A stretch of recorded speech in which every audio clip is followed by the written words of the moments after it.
Hi, Lizard. How are you?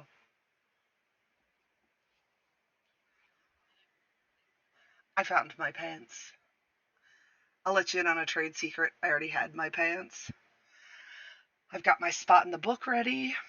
We're on chapter 3, the courtship. It is not the shortest chapter in the book. Chapter 4 is, being 1 page long. But I'm very excited about all of this. I have no idea what I'm doing, and then when I'm done reading, I will be playing a small amount of RimWorld. Well, I'm so glad you popped in. This is my second real stream. I'm not even an affiliate yet. I've streamed 4 hours and like 12 minutes total. I read chapters 1 and 2 and the like little prequel thing in the Princess Bride book that I have. So you can eat and lurk because there won't be a lot. Ooh, Mechanator runs are lots of fun. I love playing them. I never have enough steel though. I wish I did.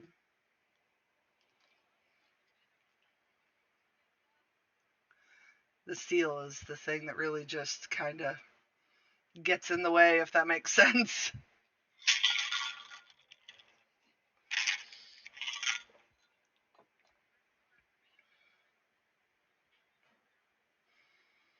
What are you having for dinner?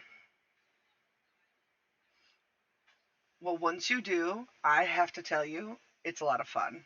You should. They're not that difficult. The first boss is actually really simple. If you have a reasonably researched colony, and your people actually like dressed in real clothes and have like their weapons and stuff. Um, It's actually Diablo. It's the third boss. I have gotten so many pawns dead on like the second or third boss so many times.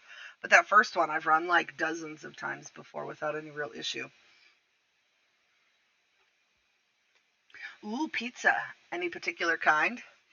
I'm a big baby, and so I like cheese pizza. It helps with my autism. But like, I love the smell of other people's pizza, and I love hearing about the different kinds that people like to eat.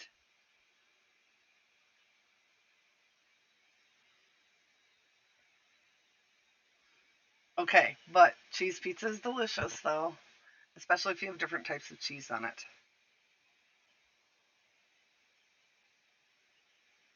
Okay, I know I'm new to streaming, but I don't need pop-ups telling me how to set up scenes. Twitch, go away.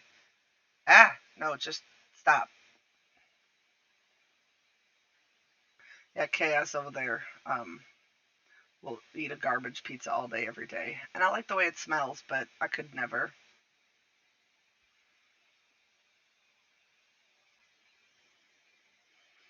All right.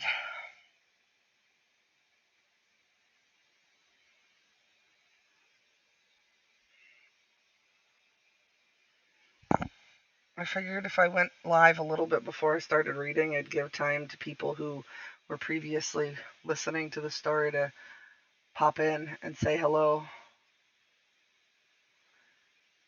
and or listen, because missing part of a book kind of stinks. Oh, I decided what I'm doing for my spooky stream. I've ordered 3 little kids board books for Halloween. Like $3 or $4 a piece, and I'm going to read those out loud because they're scary.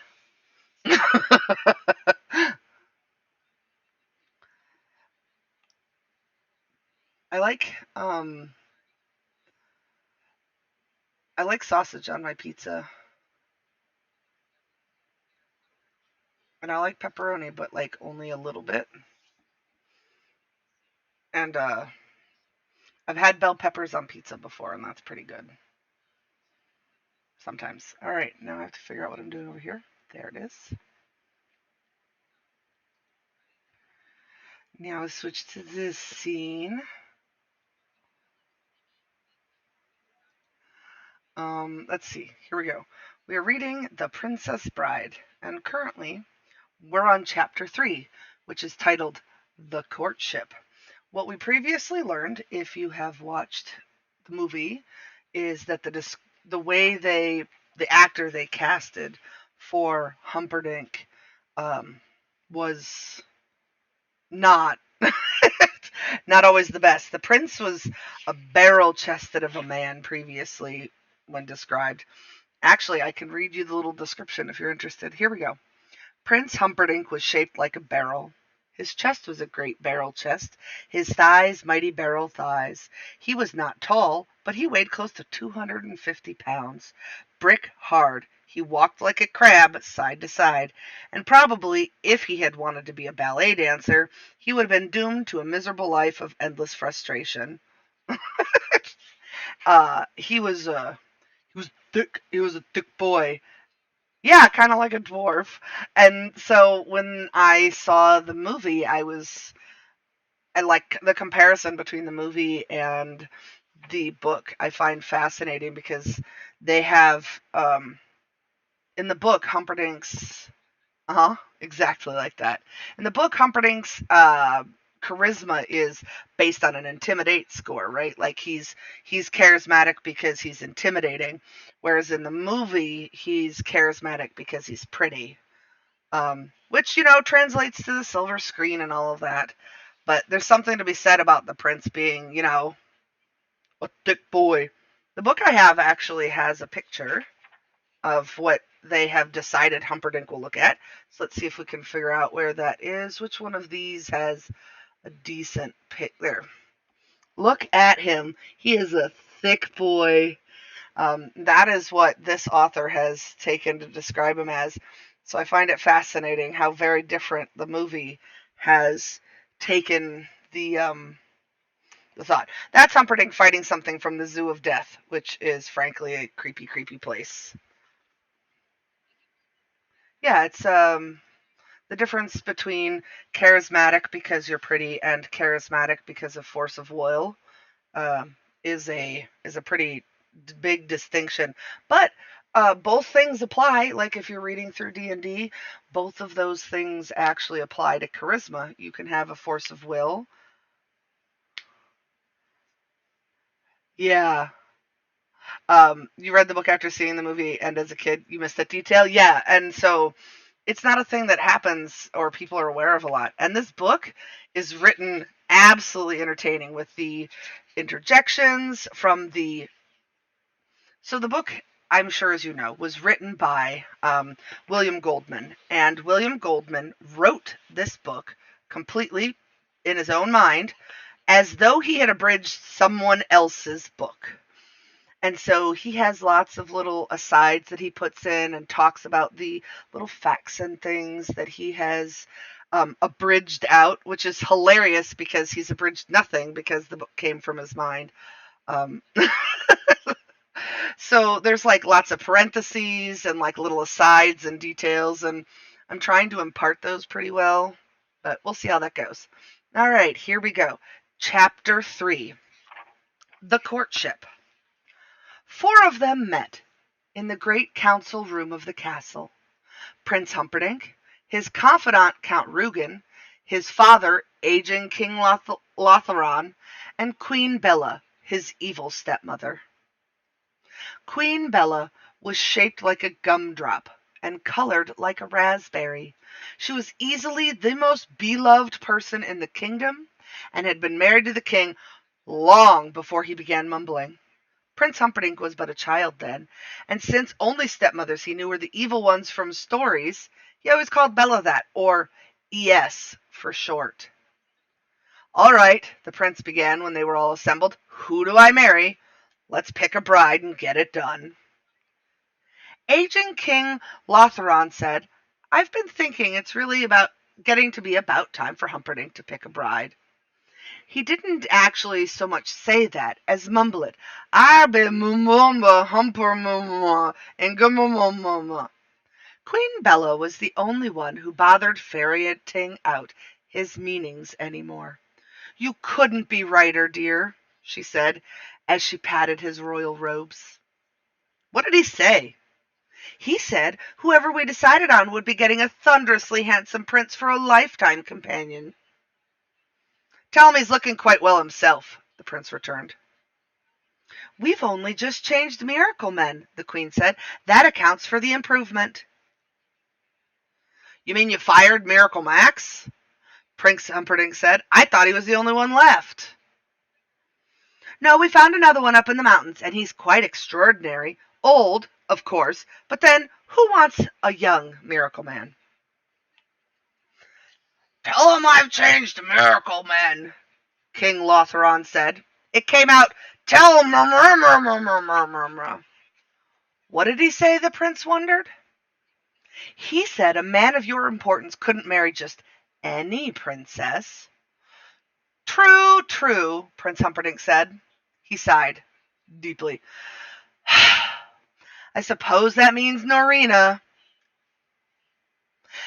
That would certainly be a perfect match politically, Count Rugen allowed. Princess Norina was from Gilder, the country that lay just across the Florin Channel. In Gilder, they put it differently. For them, Florin was the country on the other side of the Channel of Gilder. In any case, the two countries had stayed alive over the centuries, mainly by warring on each other.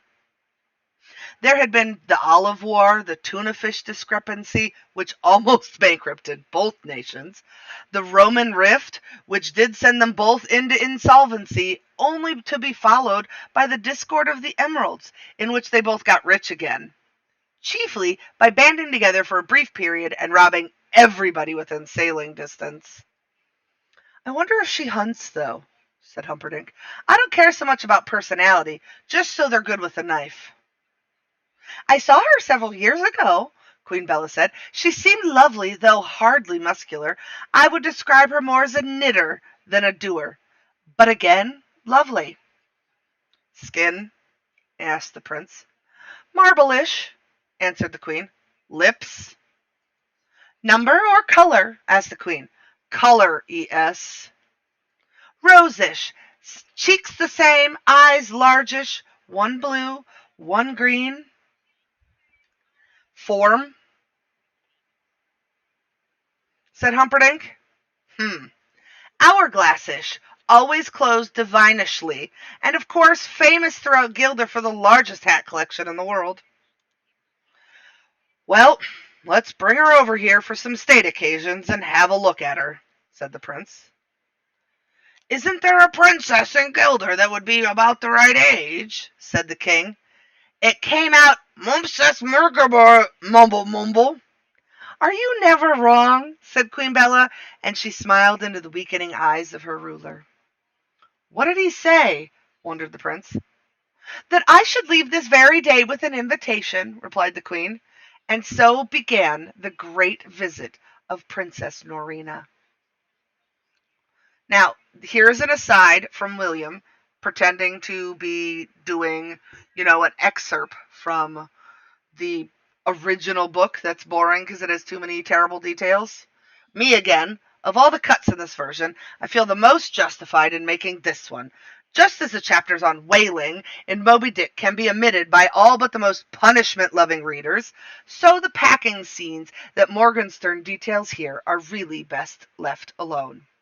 That's what happens for the next 56 and a half pages of The Princess Bride. Packing. I would like as a side to note that I include unpacking scenes in the same category.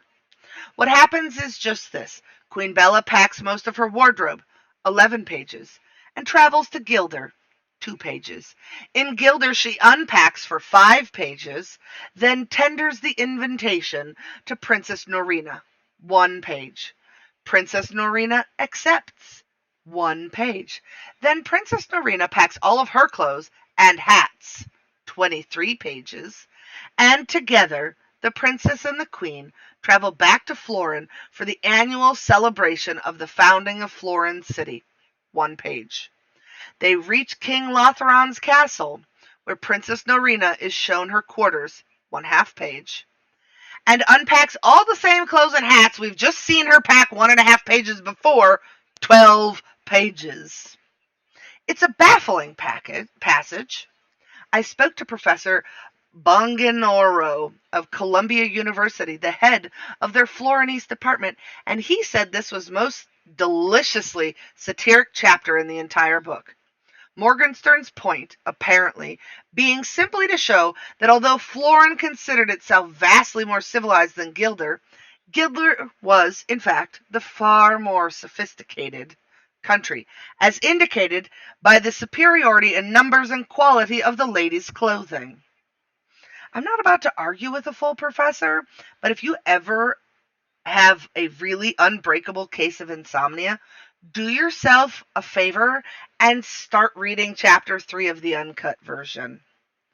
Anyway, things pick up a bit once the prince and princess meet and spend the day. Norina did have, as advertised, marble-ish skin, rosish lips, and cheeks, largest eyes, one blue, one green, an hourglass-ish form, and easily the most extraordinary collection of hats ever assembled.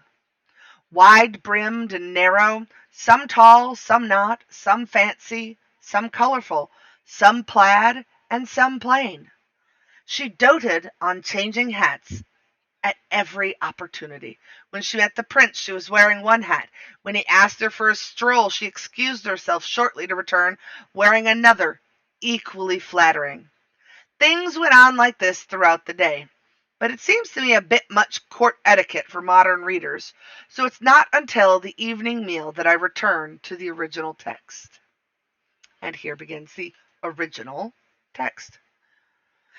Dinner was held in the great hall of Lothron's castle. Ordinarily, they would all have supped in the dining room, but for an event of this importance, the palace was simply too small.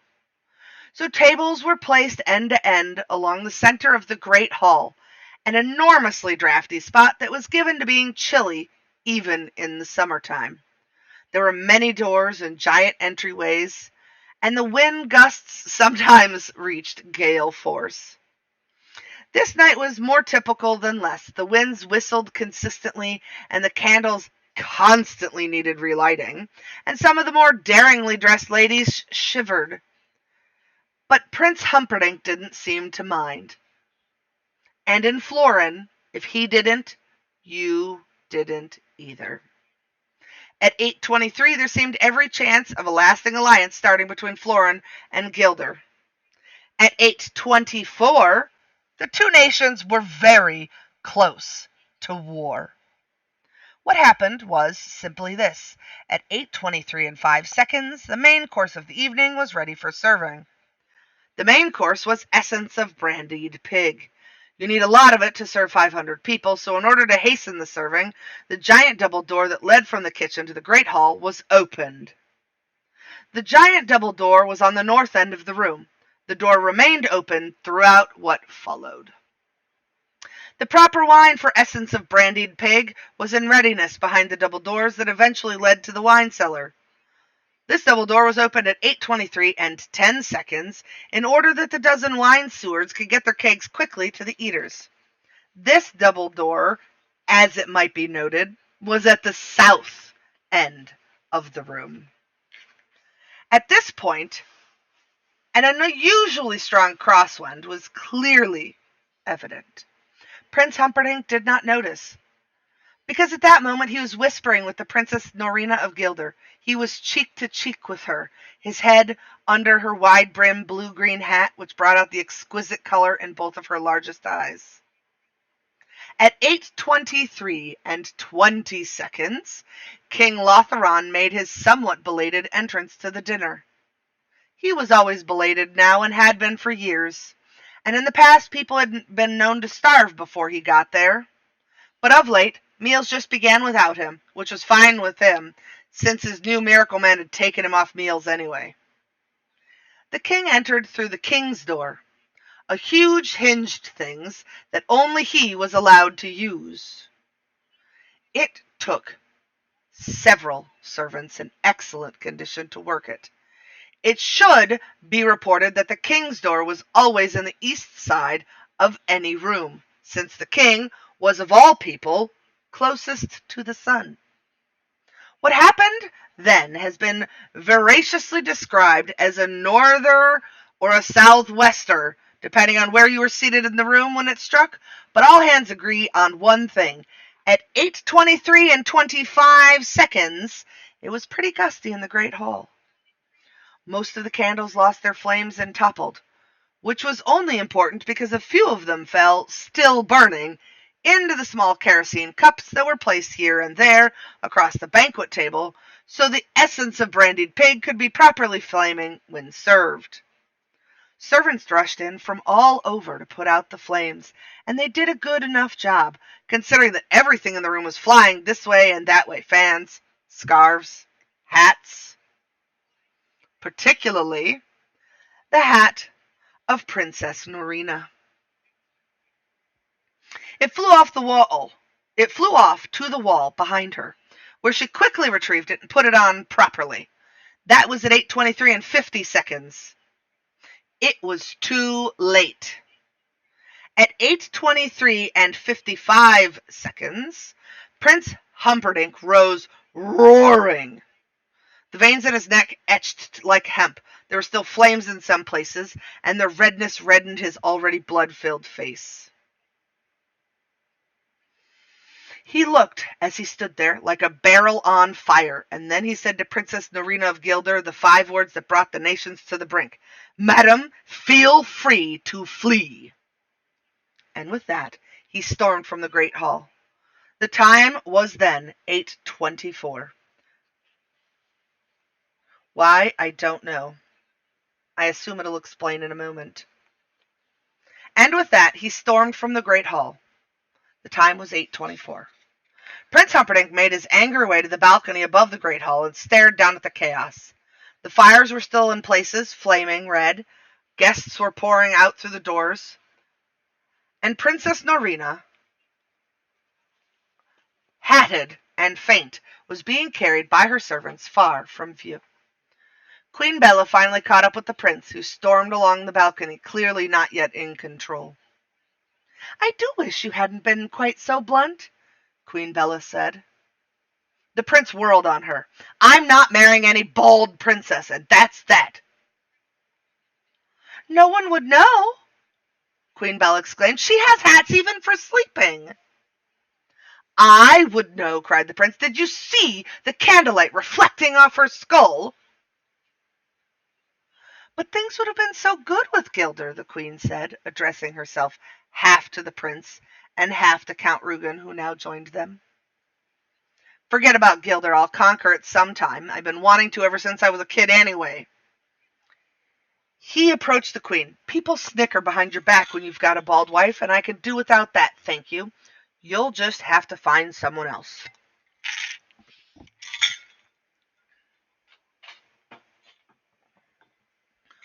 "Who?" "Find me somebody. She should just look nice, that's all." "That Norina has no hair," King Lotheron said, puffing up to the others. "Mumble, mumble, mumble." "Thank you for pointing that out, dear," said Queen Bella. "I don't think Humperdinck will like that," said the king. "Dumble, humble, mumble." Then Count Rugen stepped forward. "You want someone who looks nice, but what if she's a commoner?" "The commoner, the better," Prince Humperdinck replied, pacing again. "What if she can't hunt?" the count went on. "I don't care if she can't spell," the prince said. Suddenly stopped and faced them. "I'll tell you what I want," he began then. "I want someone who is so beautiful that when you see her you say, 'Wow, that Humperdinck must be some kind of fella to have a wife like that.' Search the country, search the world, just find her." Count Rugen could only smile. "She is already found," he said. It was dawn when the 2 horsemen reined in at the hilltop. Count Rugen rode a splendid black horse, large, perfect, powerful. The prince rode one of his whites. It made Rugen's mount seem like a plow puller. "She delivers milk in the mornings," Count Rugen said.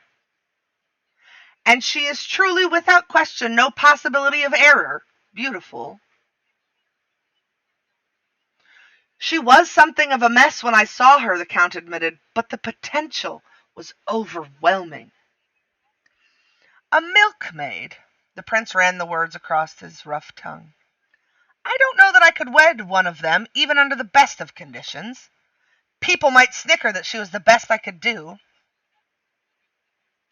True, the count admitted. If you prefer, we can ride back to Florence City without waiting. We've come this far, the prince said. We might as well wed. His voice quite simply died. I'll take her, he managed finally, as Buttercup rode slowly by below them. No one will snicker, I think, the count said. I must court her now, said the prince. Leave us alone for a minute.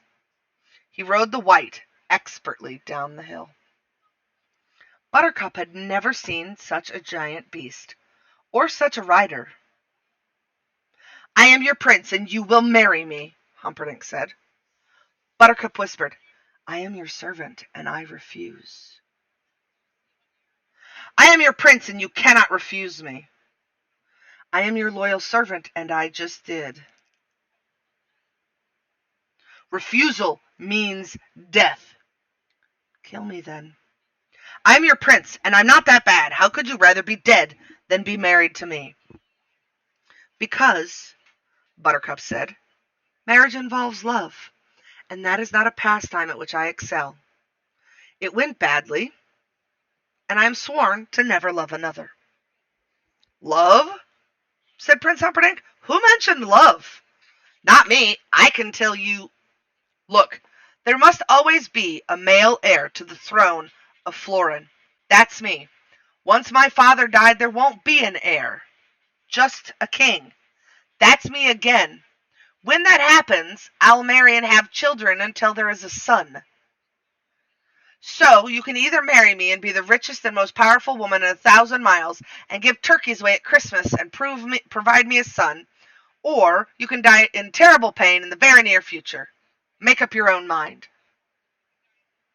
I'll never love you. I wouldn't want it even if I had it. Then by all means, let us marry. And thus ends the end of chapter 3. I'm going to read chapter 4 because it is legitimately one of the shortest chapters I have ever seen in an entire book ever, and I've read children's books. Chapter 4, The Preparations.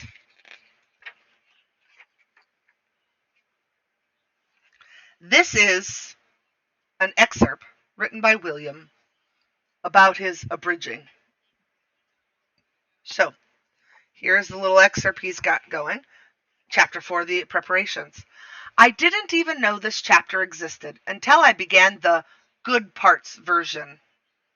All my father used to say at this point was, with one thing and another, 3 years passed. And then he'd explain how the day came when Buttercup was officially introduced to the world as the coming queen, and how the great square of Florence City was filled as never before awaiting her introduction, and by then he was into the terrific business of dealing with the kidnapping. Would you believe that in the original Morgenstern, this is the single longest chapter in the book? 15 pages about how Humperdinck can't marry a common subject, so they fight and argue with the nobles, and finally make Buttercup Princess of Hammersmith, which was this little lump of land attached to the rear of King Lothron's holdings. Then the Miracle Man began improving King Lothron, and 18 pages are used up in describing the cures. Morgenstern hated doctors, and was always bitter when they outlawed miracle men from working in Florin proper. And 72, count them, 72 pages on the training of a princess.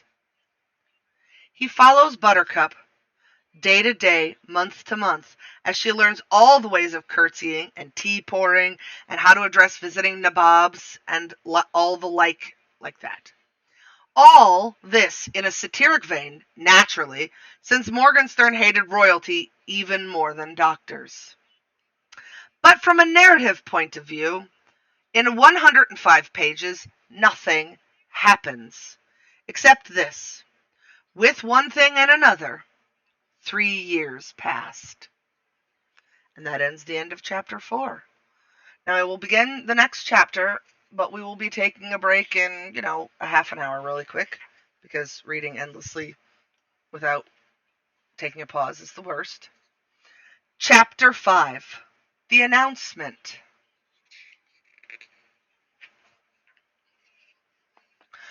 The great square in Florence City was filled as never before, awaiting the introduction of Prince Humperdinck's bride-to-be, Princess Buttercup of Hammersmith.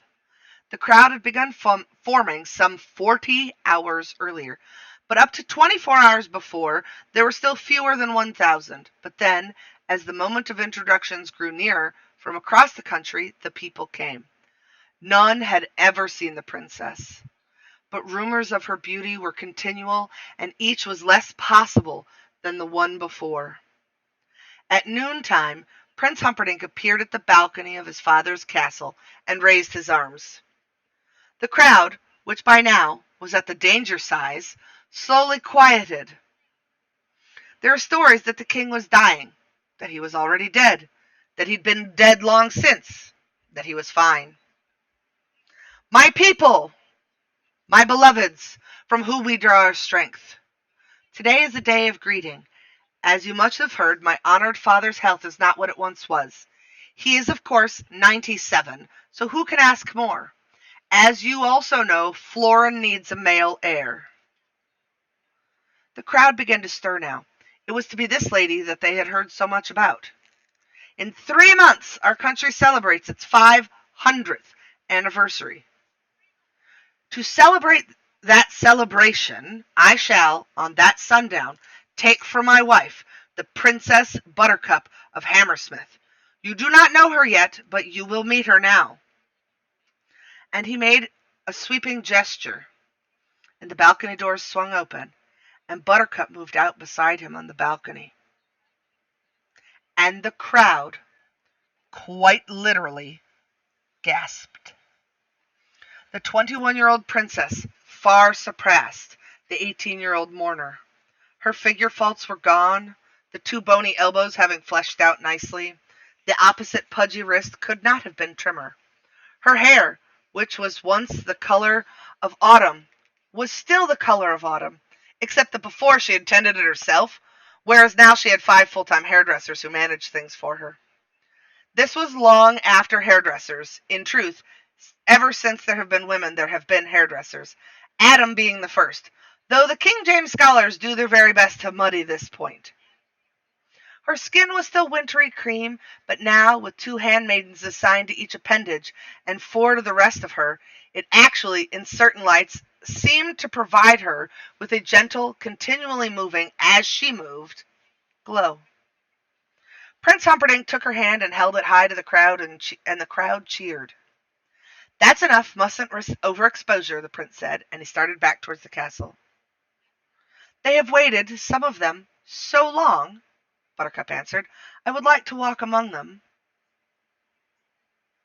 We do not walk among commoners unless it is unavoidable, the prince said. I have known more than a few commoners in my time, Buttercup told him. They will not, I think, harm me.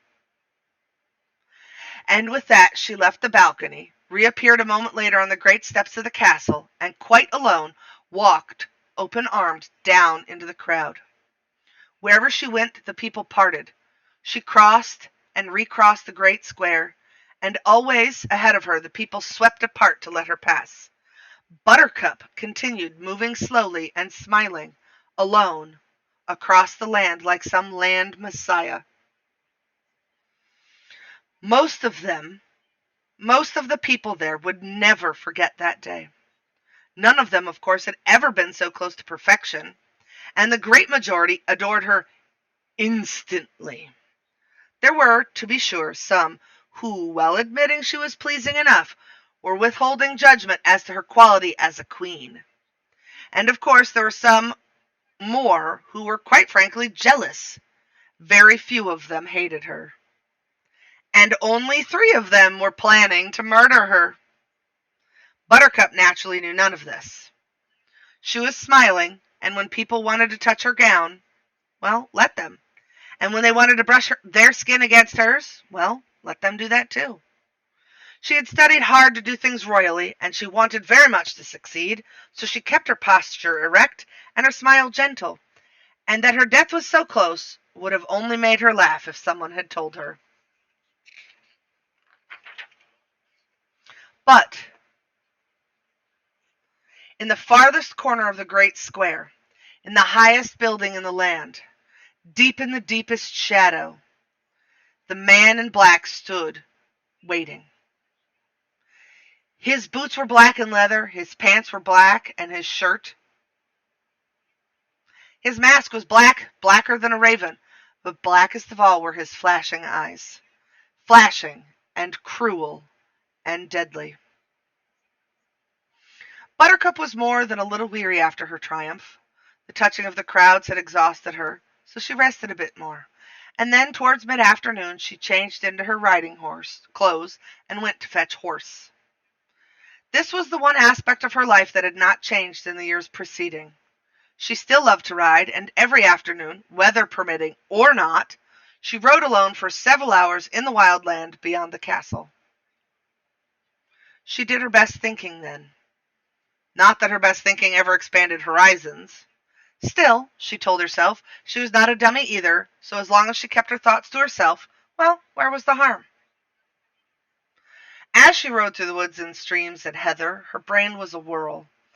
The walk through the crowds had moved her, and in a way most strange, for even though she had done nothing for 3 years now but to train to be a princess and a queen, today was the first day she actually understood that it was all soon to be a reality.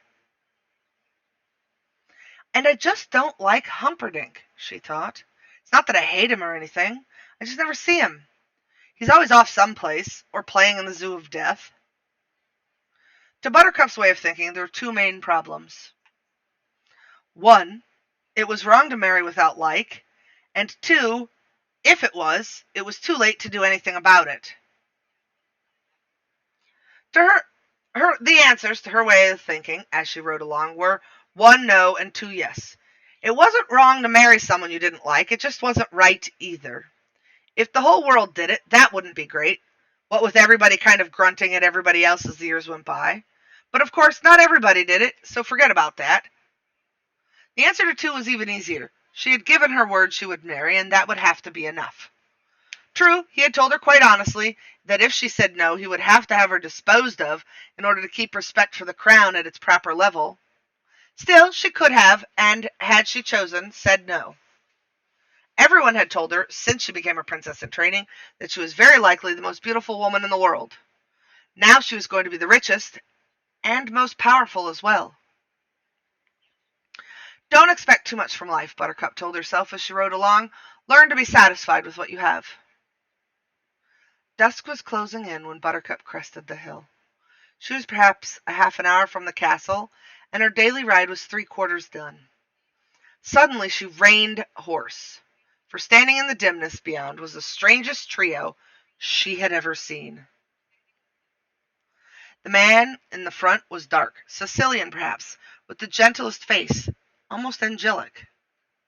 He had 1 leg too short and the makings of a humpback, but he moved forward towards her with surprising speed and nimbleness. The other 2 remained rooted. The second, also dark, probably Spanish, was as erect and slender as the blade of steel that was attached to his side. The third man, mustachioed, which, by the way, means he has a mustache, which I find fascinating because that's not how it worked in the book. Perhaps a Turk, was easily the biggest human being she had ever seen. A word, the Sicilian said, raising his arms. His smile was more angelic than his face. Buttercup halted. Speak. We are but poor circus performers, the Sicilian explained. It is dark, and we are lost. We were told there was a village nearby that might enjoy our skills.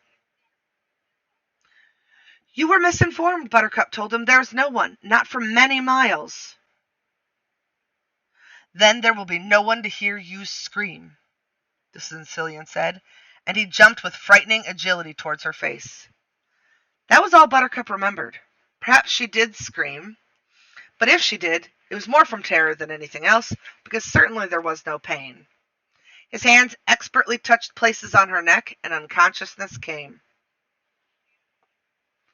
She awoke to the lapping of water. She was wrapped in a blanket, and the giant Turk was putting her on the bottom of a boat. For a moment she was about to talk, but then, when they began talking, she thought it better to listen. I need a drink, 1 sec. And after she had listened for a moment, it got harder and harder to hear, because of the terrible pounding of her heart. I think you should kill her now, the Turk said. The less you think, the happier I'll be, the Sicilian answered. There was the sound of ripping cloth. What's that? The Spaniard asked. The same as I attached to her saddle, the Sicilian replied. Fabric from the uniform of an officer of Gilder. I still think, the Turk began. She must be found dead on the Gilder frontier, or we will not be paid the remainder of our fee. Is that clear enough for you? I just feel better when I know what's going on, that's all, the Turk mumbled. People are always thinking I'm so stupid because I'm big and strong and sometimes drool a little when I get excited. The reason people think you're so stupid, the Sicilian said, is because you are so stupid. It has nothing to do with your drooling. There came the sound of a flapping of sail. Watch your heads, the Spaniard cautioned, and then the boat was moving. The people of Florin will not take her death well. I shouldn't think. She has become beloved. There will be war, the Sicilian agreed. We have been paid to start it. It's a fine line of work to be expert in. If we do this perfectly, there will be continual demand for our services. Well, I don't like it all that much, the Spaniard said. Frankly, I wish you had refused. The offer was too high. I don't like killing a girl, the Spaniard said. God does it all the time. If it doesn't bother him, don't let it worry you. Through all this, Buttercup had not moved. The Spaniard said, Let's just tell her we're taking her away for ransom. The Turk agreed. She's so beautiful, and she'd go crazy if she knew. She knows already, the Sicilian said. She's been awake for every word of this. Buttercup lay under the blanket, not moving. How could he have known that, she wondered. How can you be sure, the Spaniard asked. The Sicilian senses all, the Sicilian said. Conceited, Buttercup thought. Yes, very conceited, the Sicilian said. He must be a mind reader, Buttercup thought. Are you giving it full sail? The Sicilian said. As much as safe, the Spaniard answered from the tiller. We have an hour on them, so no risks yet. It will take her horse perhaps 27 minutes to reach the castle. A few minutes more for them to figure out what happened, and since we left an obvious trail, they should be after us within an hour. We should reach the cliffs in 15 minutes more, and with any luck at all, the guild frontier at dawn when she dies. Her body should be quite warm when the prince reaches her mutilated form. I only wish we could stay for his grief, because it should be Homeric. Why does he let me know his plans? Buttercup wondered. You're going back to sleep now, milady, the Spaniard said, and his fingers suddenly were touching her temple, her shoulders, her neck, and she was unconscious again. Buttercup did not know how long she was out, but they were still in the boat when she blinked, the blanket shielding her. And this time without daring to think. The Sicilian would have known it somehow. She threw the blanket aside and dove deep into the Florin Channel. She stayed under for as long as she dared, and then surfaced, starting to swim across moonless water, with every ounce of strength remaining to her. Behind her in darkness there were cries, Go in, from the Sicilian. I only dog pedal, from the Turk. You're better than I am, from the Spaniard. Buttercup continued to leave them behind her. Her arms ached from effort, but she gave them no rests. Her legs kicked and her heart pounded. I can hear her kicking, the Sicilian said. Veer left. Buttercup went into her breaststroke, swimming silently away. Where is she? Shrieked the Sicilian. The sharks will get her, don't worry, cautioned the Spaniard. Oh dear, I wish you hadn't mentioned that, thought Buttercup. Princess, the Sicilian called. "Do you know what happens to sharks when they smell blood in the water? They go mad. There is no controlling their wildness. They rip and shred and chew and devour. And I'm in a boat, Princess. And there isn't any blood in the water now, so we're both quite safe. But there is a knife in my hand, my lady, and if you don't come back, I'll cut my arms, and I'll cut my legs, and I'll catch the blood in a cup, and I'll fling it as far as I can. And sharks can smell blood in the water for miles, and you won't be beautiful for long." Buttercup hesitated, silently treading water.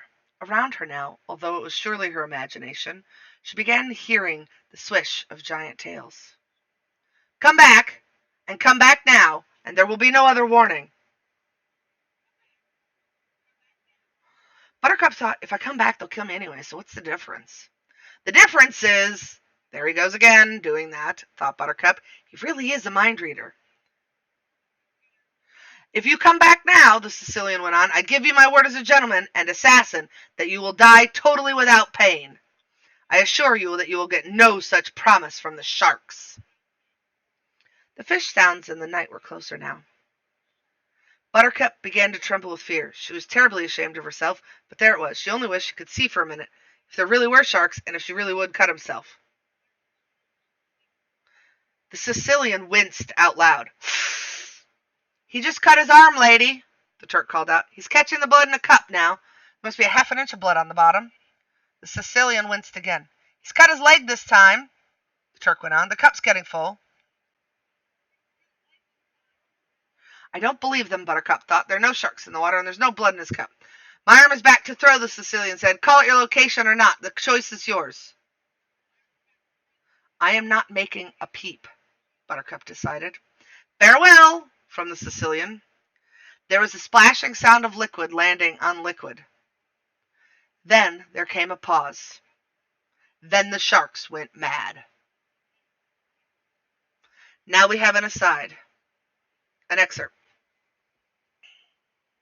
"She does not get eaten by the sharks at this time," my father said. I looked up at him. "What?" "You looked like you were getting too involved and bothered, so I thought I would let you relax." "Oh, for Pete's sake," I said. "You'd think I was a baby or something. What kind of stuff is that?" I sounded really put out, but I'll tell you the truth. I was getting a little too involved, and I was glad he told me. I mean, when you're a kid, you don't think, well, the book's called The Princess Bride, and since we're barely into it, obviously the author's not about to make shark kibble out of his leading lady. You get hooked onto things when you're a youngster, so to any youngsters reading, I'll simply repeat my father's words since they work to soothe me. She does not get eaten by sharks at this time. Then the sharks went mad. All around her, Buttercup could hear them beeping and screaming and thrashing their mighty tails. "Nothing can save me," Buttercup realized. "I'm a dead cookie." Fortunately for all concerned, save the sharks, it was around this time that the moon came out. "There she is!" shouted the Sicilian, and like lightning, the Spaniard turned the boat, and the boat drew close. The Turk reached out a giant arm, and then she was back in the safety of her murderers, while all around them the sharks bumped into each other in wild frustration. "Keep her warm," the Spaniard said from the tiller, tossing his cloak to the Turk.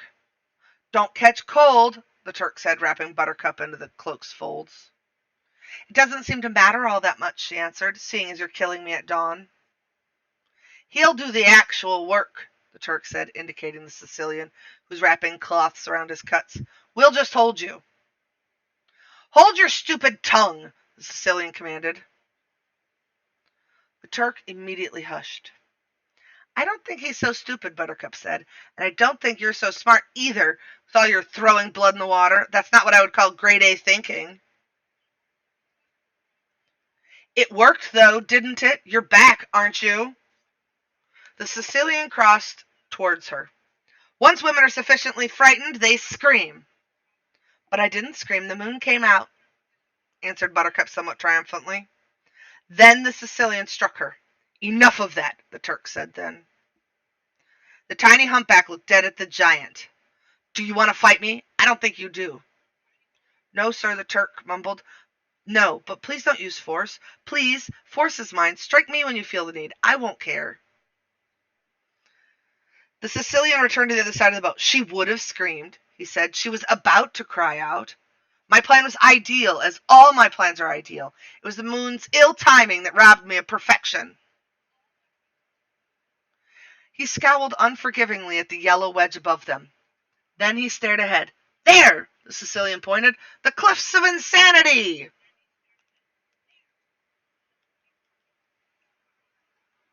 And there they were, rising straight and sheer from the water, 1,000 feet into the night.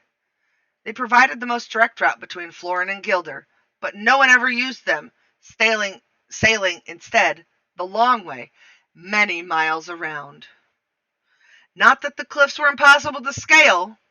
2 men were known to have climbed them in the last century alone. Sail straight for the steepest part, the Sicilian commanded. The Spaniard said, I was. Buttercup did not understand. Going up the cliffs could hardly be done, she thought, and no one had ever mentioned secret passages through them.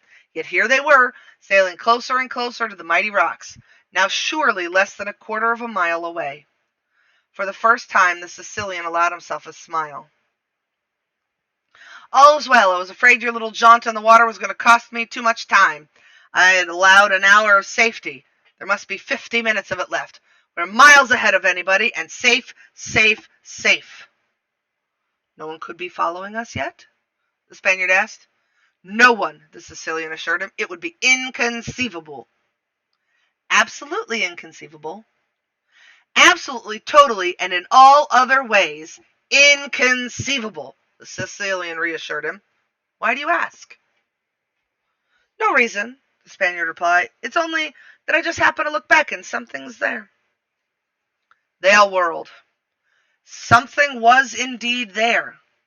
Less than a mile behind them, across the moonlight, was another sailing boat, small, painted, what looked like black, with a giant sail that billowed black in the night.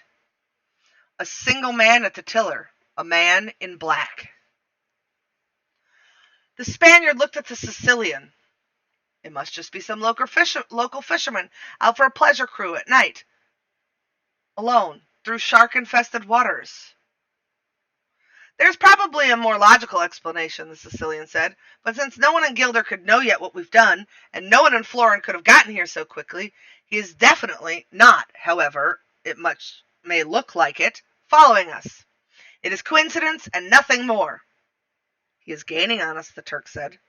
That is also inconceivable, the Sicilian said. Before I stole this boat we're in, I made inquiries as to what was the fastest ship on all of Florin Channel, and everyone agreed that it was this one. You're right, the Turk agreed, staring back. He isn't gaining on us. He is just getting closer. That's all. It is the angle we're looking at from, and nothing more, said the Sicilian. Buttercup could not take her eyes from the great black sail. Surely 3 men. Surely the 3 men she was with frightened her. But somehow, for reasons she could never begin to explain, the man in black frightened her more. All right, look sharp, the Sicilian said then, just a drop of edginess in his voice. The cliffs of insanity were very close now. The Spaniard maneuvered the craft expertly, which was not easy, and the waves were rolling in towards the rocks now, and the spray was blinding. Buttercup shielded her eyes and put her head straight back, staring up into the darkness towards the top, which seemed shrouded out of reach. Then the humpback bounded forward, and as the ship reached the cliff face, he jumped and up, and suddenly there was a rope in his hand. Buttercup stared in silent astonishment. The rope, thick and strong, seemed to travel all the way up the cliffs. As she watched, the Sicilian pulled at the rope again, and it held firm. It was attached to something at a top, a giant rock, a towering tree, something. Fast now, the Sicilian ordered.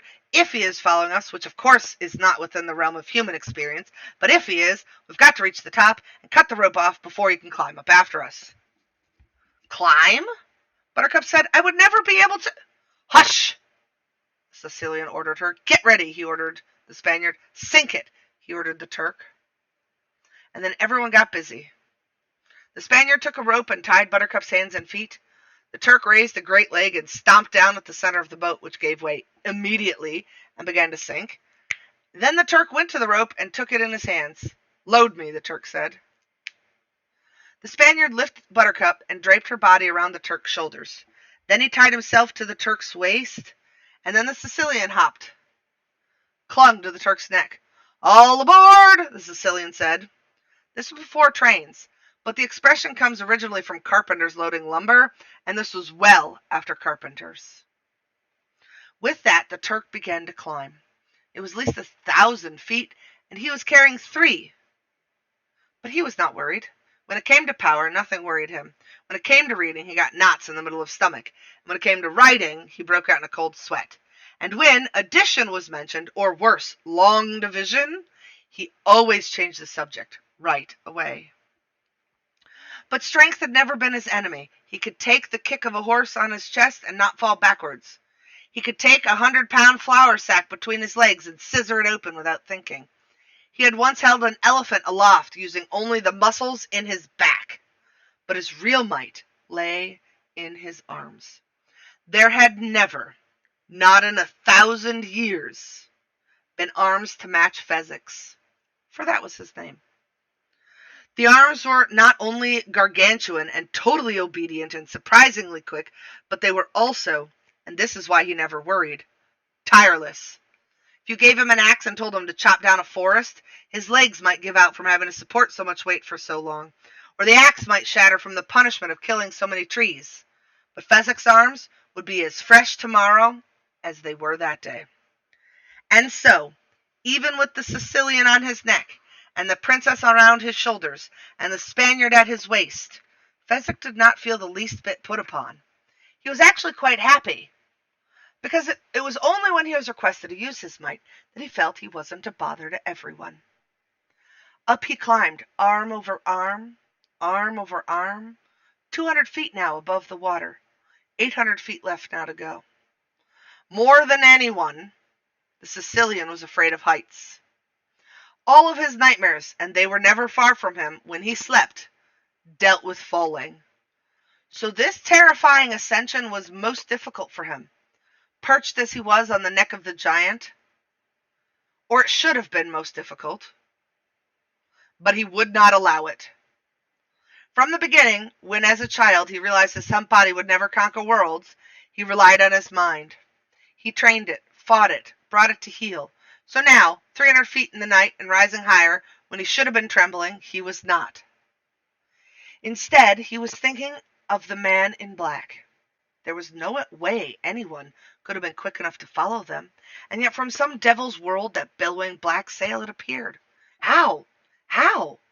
The Sicilian flogged his mind to find an answer, but he found only failure. In wild frustration, he took a deep breath, and in spite of his terrible fears, he looked back down towards the terrible water. The man in black was still there, sailing like lightning towards the cliff. He could not have been more than a quarter mile from them now. "Faster!" the Sicilian commanded.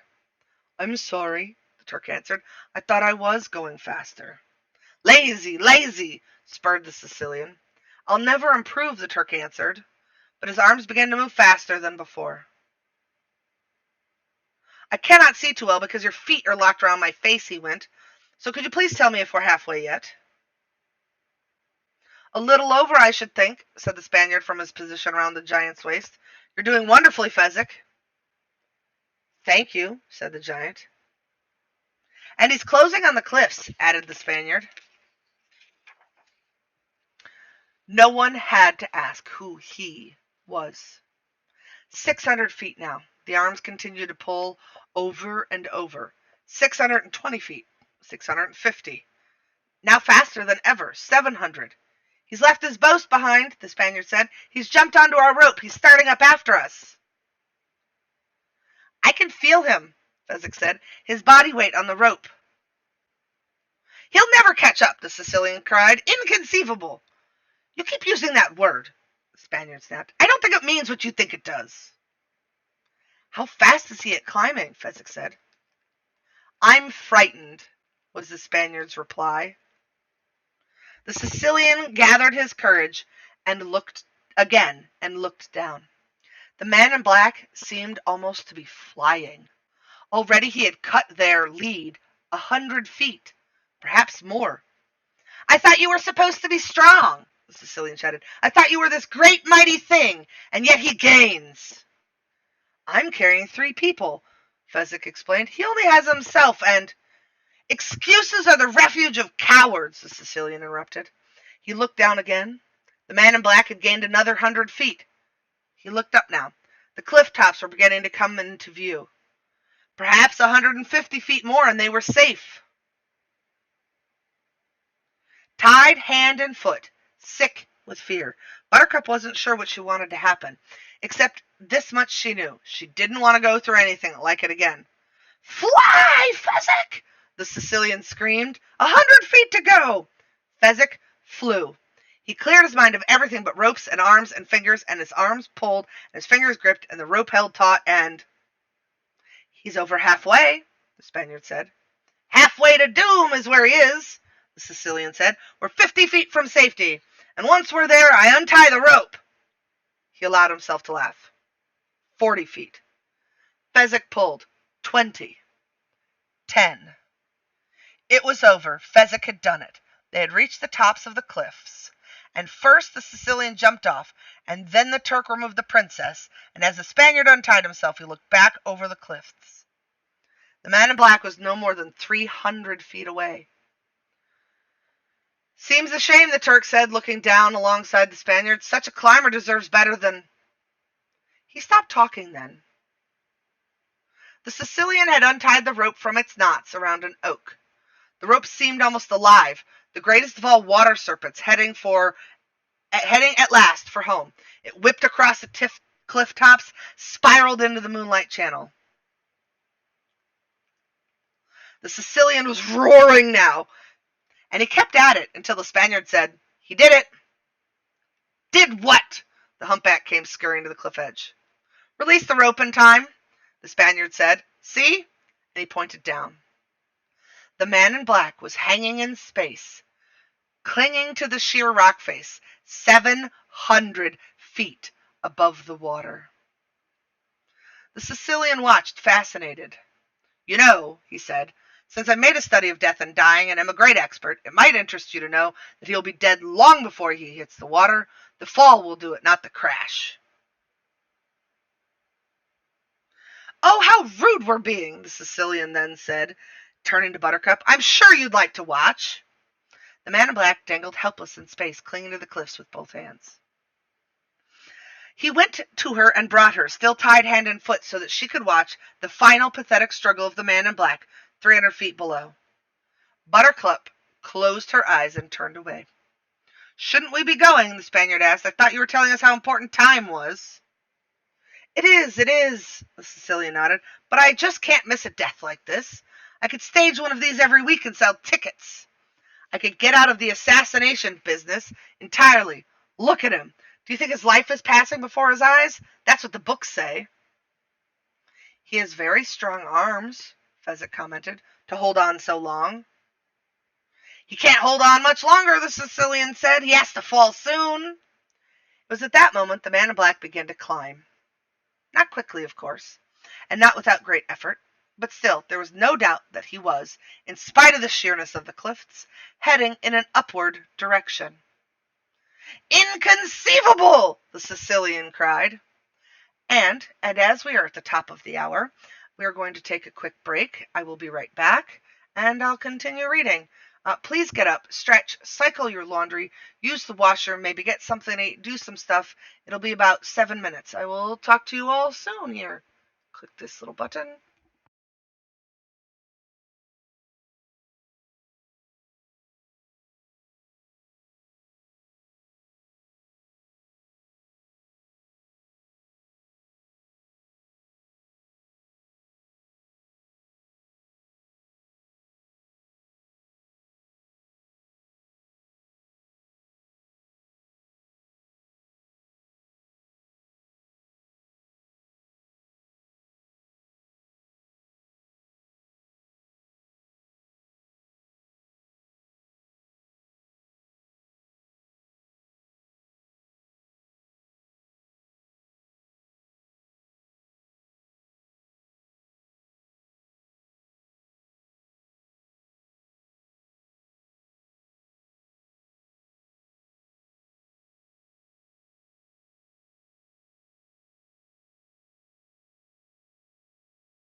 Okay, here we go.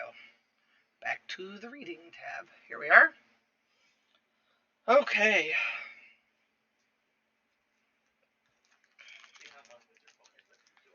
Um,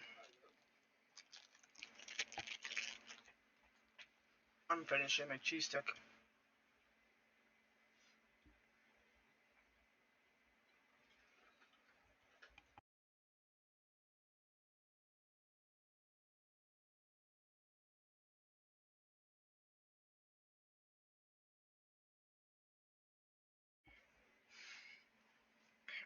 And not without great effort, but still, there was no doubt that he was, in spite of the sheerness of the cliffs, heading in an upward direction. Inconceivable! The Sicilian cried. The Spaniard whirled on him. Stop saying that word!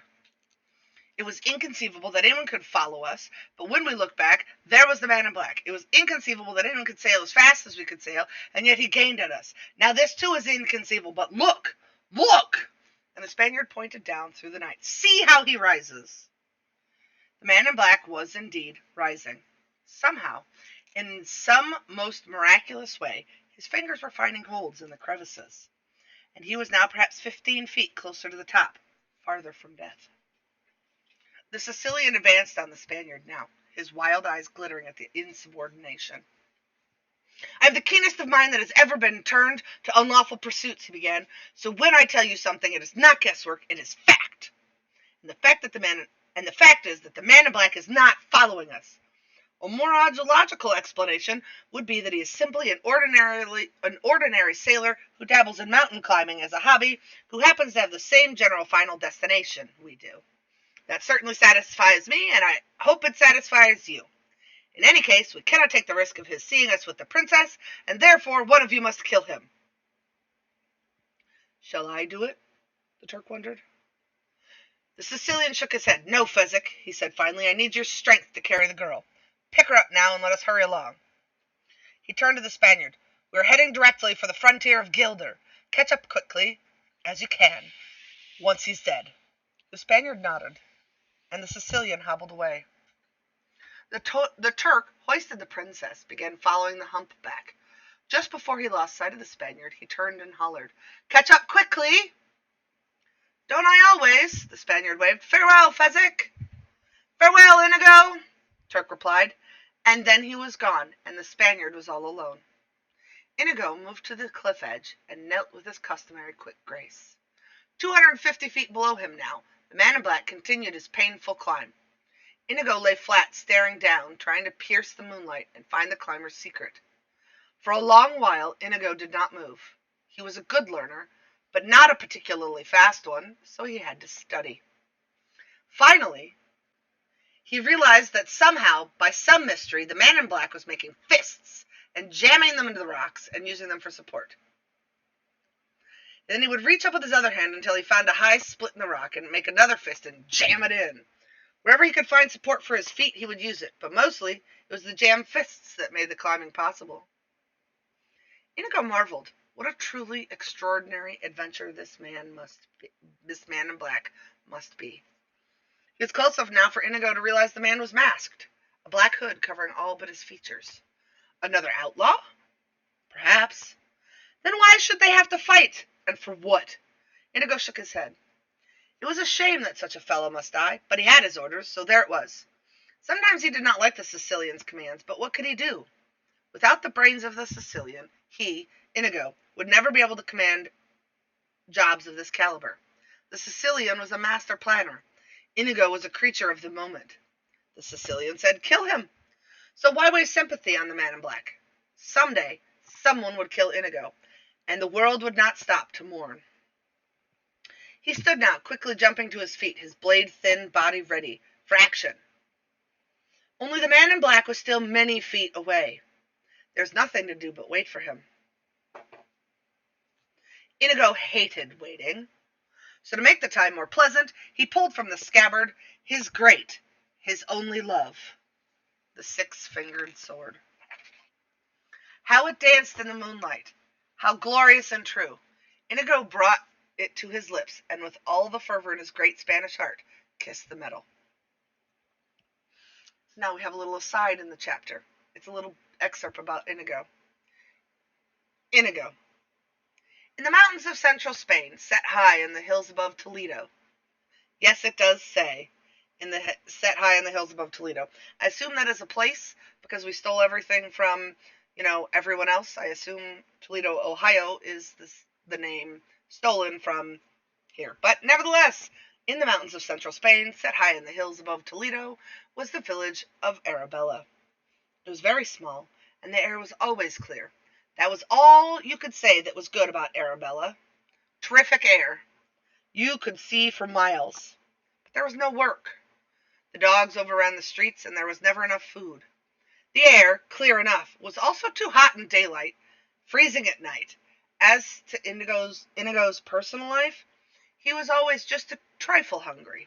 He had no brothers or sisters, and his mother had died in childbirth. He was fantastically happy because of his father, Domingo Montoya, was a funny-looking and crotchety and impatient and absent-minded and never smiled. Inigo loved him. Totally. Don't ask why. There really wasn't any one reason you could put your finger on. Oh, probably Domingo loved him back, but love is many things. None of them is logical. Domingo Montoya made swords. If you wanted a fabulous sword, did you go to Domingo Montoya? If you wanted a masterpiece, a sword for the ages, was it Arabella that your footsteps led you to? Nope. You went to Madrid, because Madrid was where the famous Jest, and if you had the money,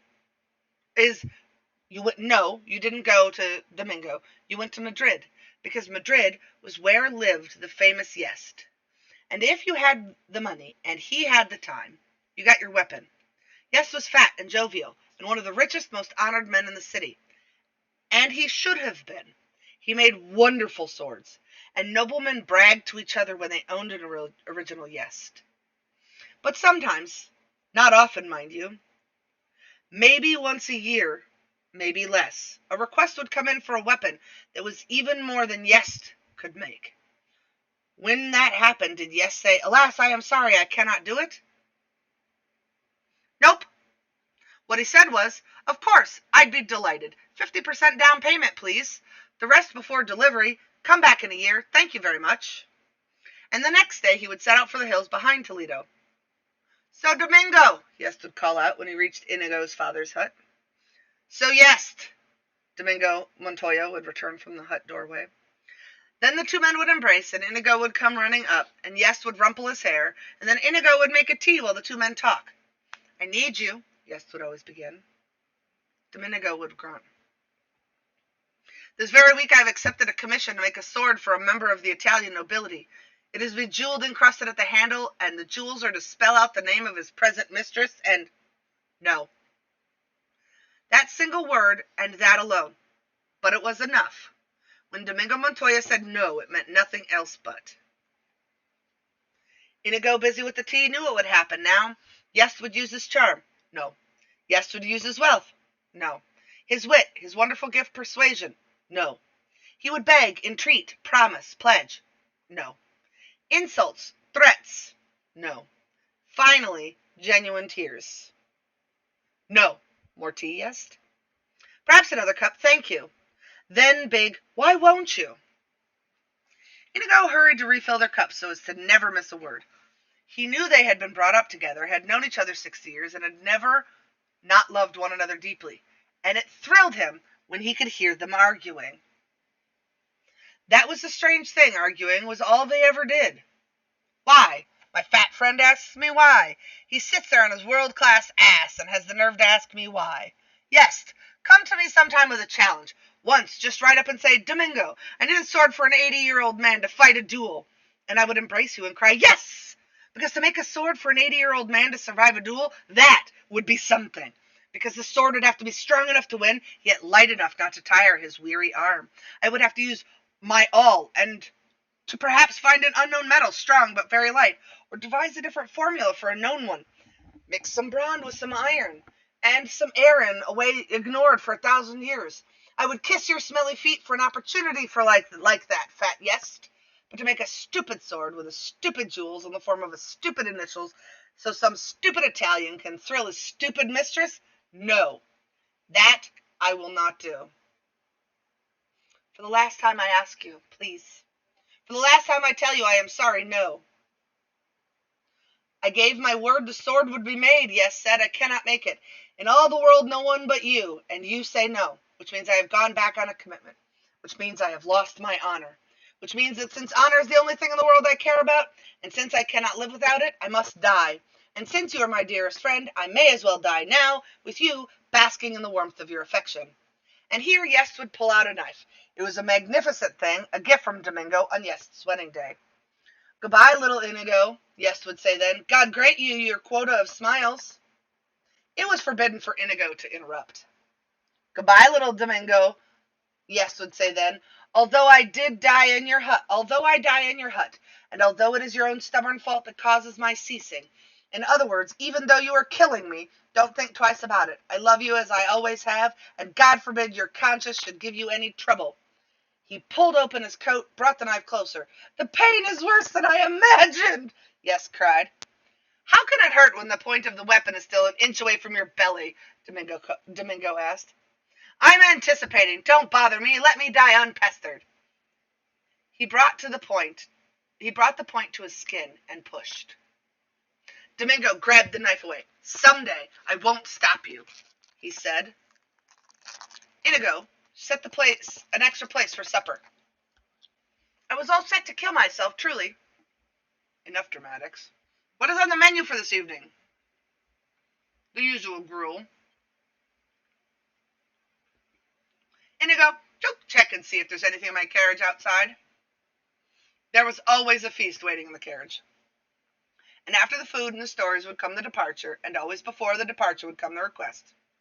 We would be partners, Yes would say, in Madrid. My name before yours on the sign, of course, but equal partners in all things. No. All right, your name before mine. You're the greatest sword maker. You deserve to come first. Have a good trip back. Why won't you? Because, my friend, yes, you are very famous and very rich, and so you should be, because you make wonderful weapons. But you also make them for any fool who happens along. I am poor, and no one knows me in all the world except you and Inigo, but I do not have to suffer fools. You are an artist, Yes said. No, not yet. A craftsman only, but I dream to be an artist. I pray that someday, if I work with enough care, if I am very lucky, I will make a weapon that is a work of art. Call me an artist then, and I will answer. Yes entered his carriage. Domingo approached the window and whispered, I remind you only of this. When you get this jeweled initialed sword, claim it as your own. Tell no one of my involvement. Your secret is safe with me. Embraces and waves, the carriage would leave, and that was the way of life before the six-fingered sword. Inigo remembered exactly the moment began. He was making lunch for them. His father always, from the time he was 6, let him do the cooking. When a heavy knocking came on the hut door. Inside there, a voice boomed. Be quick about it. Inigo's father opened the sword. Your servant, he said. You are a sword maker, came the booming voice, of distinction. I have heard that this is true. If only it were, Domingo replied, but I have no great skills. Mostly I do repair work. Perhaps if you had a dagger blade that was dulling, I might be able to please you. But anything more is beyond me. Inigo crept up behind his father and peeked out. The booming voice belonged to a powerful man with dark hair and broad shoulders who sat upon an elegant brown horse. A nobleman, clearly, but Inigo could not tell the country. I desire to have made for me the greatest sword since Excalibur. I hope your wishes are granted, Domingo said. And now, if you please, our lunch is almost ready, and I do not give you permission to move. Stay right exactly where you are, or risk my wrath, which I must tell you in advance, is considerable. My temper is murderous. Now, what were you saying about your lunch? I was saying that it will be hours before it is ready. I have nothing to do and would not dream of budging. There are rumors, the nobleman said, that deep in the hills behind Toledo lives a genius, the greatest sword maker in all the world. He visits here sometimes. That must be your mistake. But his name is Yest, and he lives in Madrid. I will pay 500 pieces of gold for my desires, said the big-shouldered noble. That is more money than all the men in this village will earn in all their lives, said Domingo. Truly, I would love to accept your offer, but I am not the man you seek. These rumors led me to believe that Domingo Montoya would solve my problem. What is your problem? I am a great swordsman, but I cannot find a weapon to match my peculiarities, and therefore I am deprived of reaching my highest skills. If I had a weapon to match my peculiarities, there would be no one in all the world to equal me. What are these peculiarities you speak of? The noble held up his right hand. Domingo began to grow excited. The man had 6 fingers. You see, the noble began. Of course, Domingo interrupted. The balance of the sword is wrong for you, because every balance has been conceived for 5. The grip of every handle cramps you because it has been built for 5. For an ordinary swordsman, it would not matter, but a great swordsman, a master, would have eventual discomfort, and the greatest swordsman in the world must always be at ease. The grip of his weapon must be as natural as the blink of his eye, and cause him no more thought. Clearly you understand the difficulties, the nobleman began again. But Domingo had traveled where others' words could never reach him. Inigo had never seen his father so frenzied. The measurements, of course, each finger and the circumference of the wrist and the distance from the 6th nail to the index pad. So many measurements. And your preference? Do you prefer to slash or cut? If you slash, do you prefer to be right to left movement, or perhaps the parallel? When you cut, do you enjoy an upward thrust, and how much power do you wish to come from the shoulder, and how much from your wrist? And do you wish your point coated so as to enter more easily, or do you enjoy seeing the opponent wince? So much to be done, so much to be done. And on he went, until the noble dismounted, and had to almost take him by the shoulders to quiet him. You are the man of rumors. Domingo nodded. And you will make me the greatest sword since Excalibur. I will beat my body into ruins for you. Perhaps I will fail, but no one will try harder. And payment? When you get the sword, then payment. Now let me get to work measuring. Inigo, my instruments. Inigo scurried to the darkest corner of the hut. I insist on leaving something on account. It is not necessary. I may fail. I insist. All right, 1 gold piece. Leave that, but do not bother me with money when there is work that needs beginning. The noble took out 1 piece of gold. Domingo put it in a drawer and left it without even a glance. Fill your fingers now, he commanded. Rub your hands, shake your fingers. You'll be excited when you duel, and this handle must match your hand that is in excitement. If I measured you when you were relaxed, there would be a difference, as much of 1,000th of an inch. It would rob us of perfection. And that is what I seek. Perfection. I will not rest for less. The nobleman had to smile. And how long will it take to reach it? Come back in a year, Domingo said, and with that he set to work. Such a year. Domingo slept only when he dropped from exhaustion. He ate only when Inigo would force him to. He studied, fretted, complained. He never should have taken the job. It was impossible. And then the next day he would be flying. He never should have taken the job. It was too simple to be worth his labors. Joy to despair. Joy to despair. Day to day, hour to hour. Sometimes Inigo would find him weeping. What is it, father? It is that I cannot do it. I cannot make the sword. I cannot make my hands obey me. I would kill myself, except what would you do then? Go to sleep, father. No, I don't need sleep. Failures don't need sleep. Anyway, I slept yesterday. Please, father, a little nap. All right, a few minutes to keep you from nagging. Some nights Inigo would awaken to see him dancing. What is it, father? It is that I have found my mistakes and corrected my misjudgments. Then it will be done soon, father? It will be done tomorrow, and it will be a miracle. You are wonderful, father. I'm more wonderful than wonderful. How dare you insult me? But the next night, more tears. What is it now, father? The sword, the sword. I cannot make the sword. But last night, father, you said you'd found your mistakes. I was mistaken. Tonight I found new ones, worse ones. I'm those wretched of creatures. Say you wouldn't mind if I killed myself so that I could end this existence. But I would mind, father. I love you, and I would die if you stopped breathing. You really don't love me. You're only speaking pity. Who could pity the greatest sword maker in the history of the world? Thank you, Inigo. You're welcome, father. I love you back, Inigo, Sleep, father. Yes, sleep. A whole year of that. A year of the handle being right, but the balance being wrong, of the balance being right, but the cutting edge too dull, of the cutting edge sharpened, but that threw the balance off again, of the balance returning, but now the point was fat, of the point regaining sharpness, but now the entire blade was too short and it all had to go, had to be thrown out, had to be done again. Again, again. Pardon me for the burping. Domingo's health began to leave him. He was fevered always now, but he forced his frail shell on, because this had to be the finest since Excalibur. Domingo was battling legend, and it was destroying him. Such a year. One night, Inigo woke to find his father seated, staring, calm. Inigo followed the stare. The six-fingered sword was done. Even in the hut's darkness, it glistened. At last, Domingo whispered. He could not take his eyes from the glory of the sword. After a lifetime, Inigo. Inigo, I am an artist. The big-shouldered nobleman did not agree. When he returned to purchase the sword, he merely looked at it a moment and said, "Not worth waiting for." Inigo stood in the corner of the hut watching, holding his breath. "Are you disappointed?" Domingo could scarcely get the words spoken. "I'm not saying it's trash, you understand," the nobleman went on, "but it's certainly not worth 500 pieces of gold. I'll give you 10. It's probably worth that." "Wrong!" Domingo cried. "It's not worth 10. It's not even worth 1.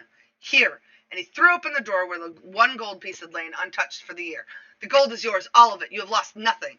He took back the sword and turned away. "I'll take the sword," the nobleman said. "I didn't say I wouldn't take it. I only said I wouldn't pay what it was worth." Domingo whirled back, eyes bright. "You quibbled. You haggled. Art was involved, and you only saw money. Beauty was here for the taking, and you only saw your fat purse. You have lost nothing. There's no more reason for your remaining here. Please go." "The sword," the nobleman said. "The sword belongs to my son," Domingo said. "I give it to him now. It is forever his. Goodbye." "You're a peasant and a fool, and I want my sword." "You're the enemy of art, and I pity your ignorance," Domingo said. And they were the last words he ever uttered. The noble killed him then, with no warning. A flash of the nobleman's sword, and Domingo's heart was torn to pieces. Inigo screamed. He could not believe it. It had not happened. He screamed again. His father was fine. Soon they would have tea. He could not stop screaming. The village heard. 20 men were at the door. The nobleman pushed his way through them. "That man attacked me. See? He holds a sword. He attacked me and I defended myself. Now move from my way." It was lies, of course, and everyone knew it. But he was a noble, so what were they to do? They parted, and the nobleman mounted his horse. "Coward!" The nobleman whirled. "Pig!" And again the crowd parted.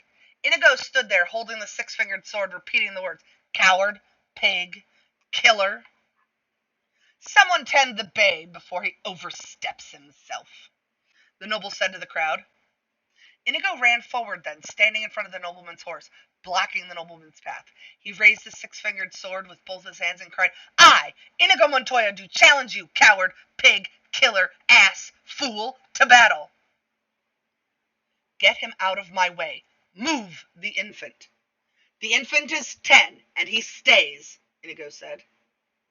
"Enough of your family is dead for one day. Be content," said the noble. "When you beg me for your breath, then I shall be contented. Now dismount." The nobleman dismounted. "Draw your sword." The nobleman unsheathed his killing weapon. "I dedicate your death to my father," Inigo said. "Begin." They began.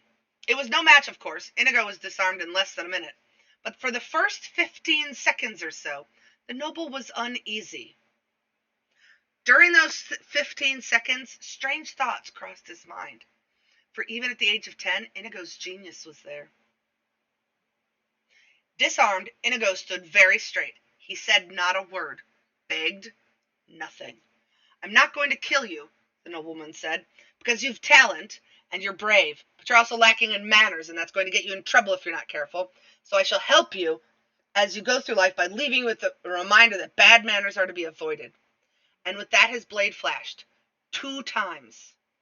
Inigo's face began to bleed. 2 rivers of blood poured from his forehead to his chin, one crossing each cheek. Everyone watching it knew it then. The boy was scarred for life. Inigo would not fall. The world went white behind his eyes, but he would not go to the ground. The blood continued to pour. The nobleman replaced his sword, remounted, and rode on.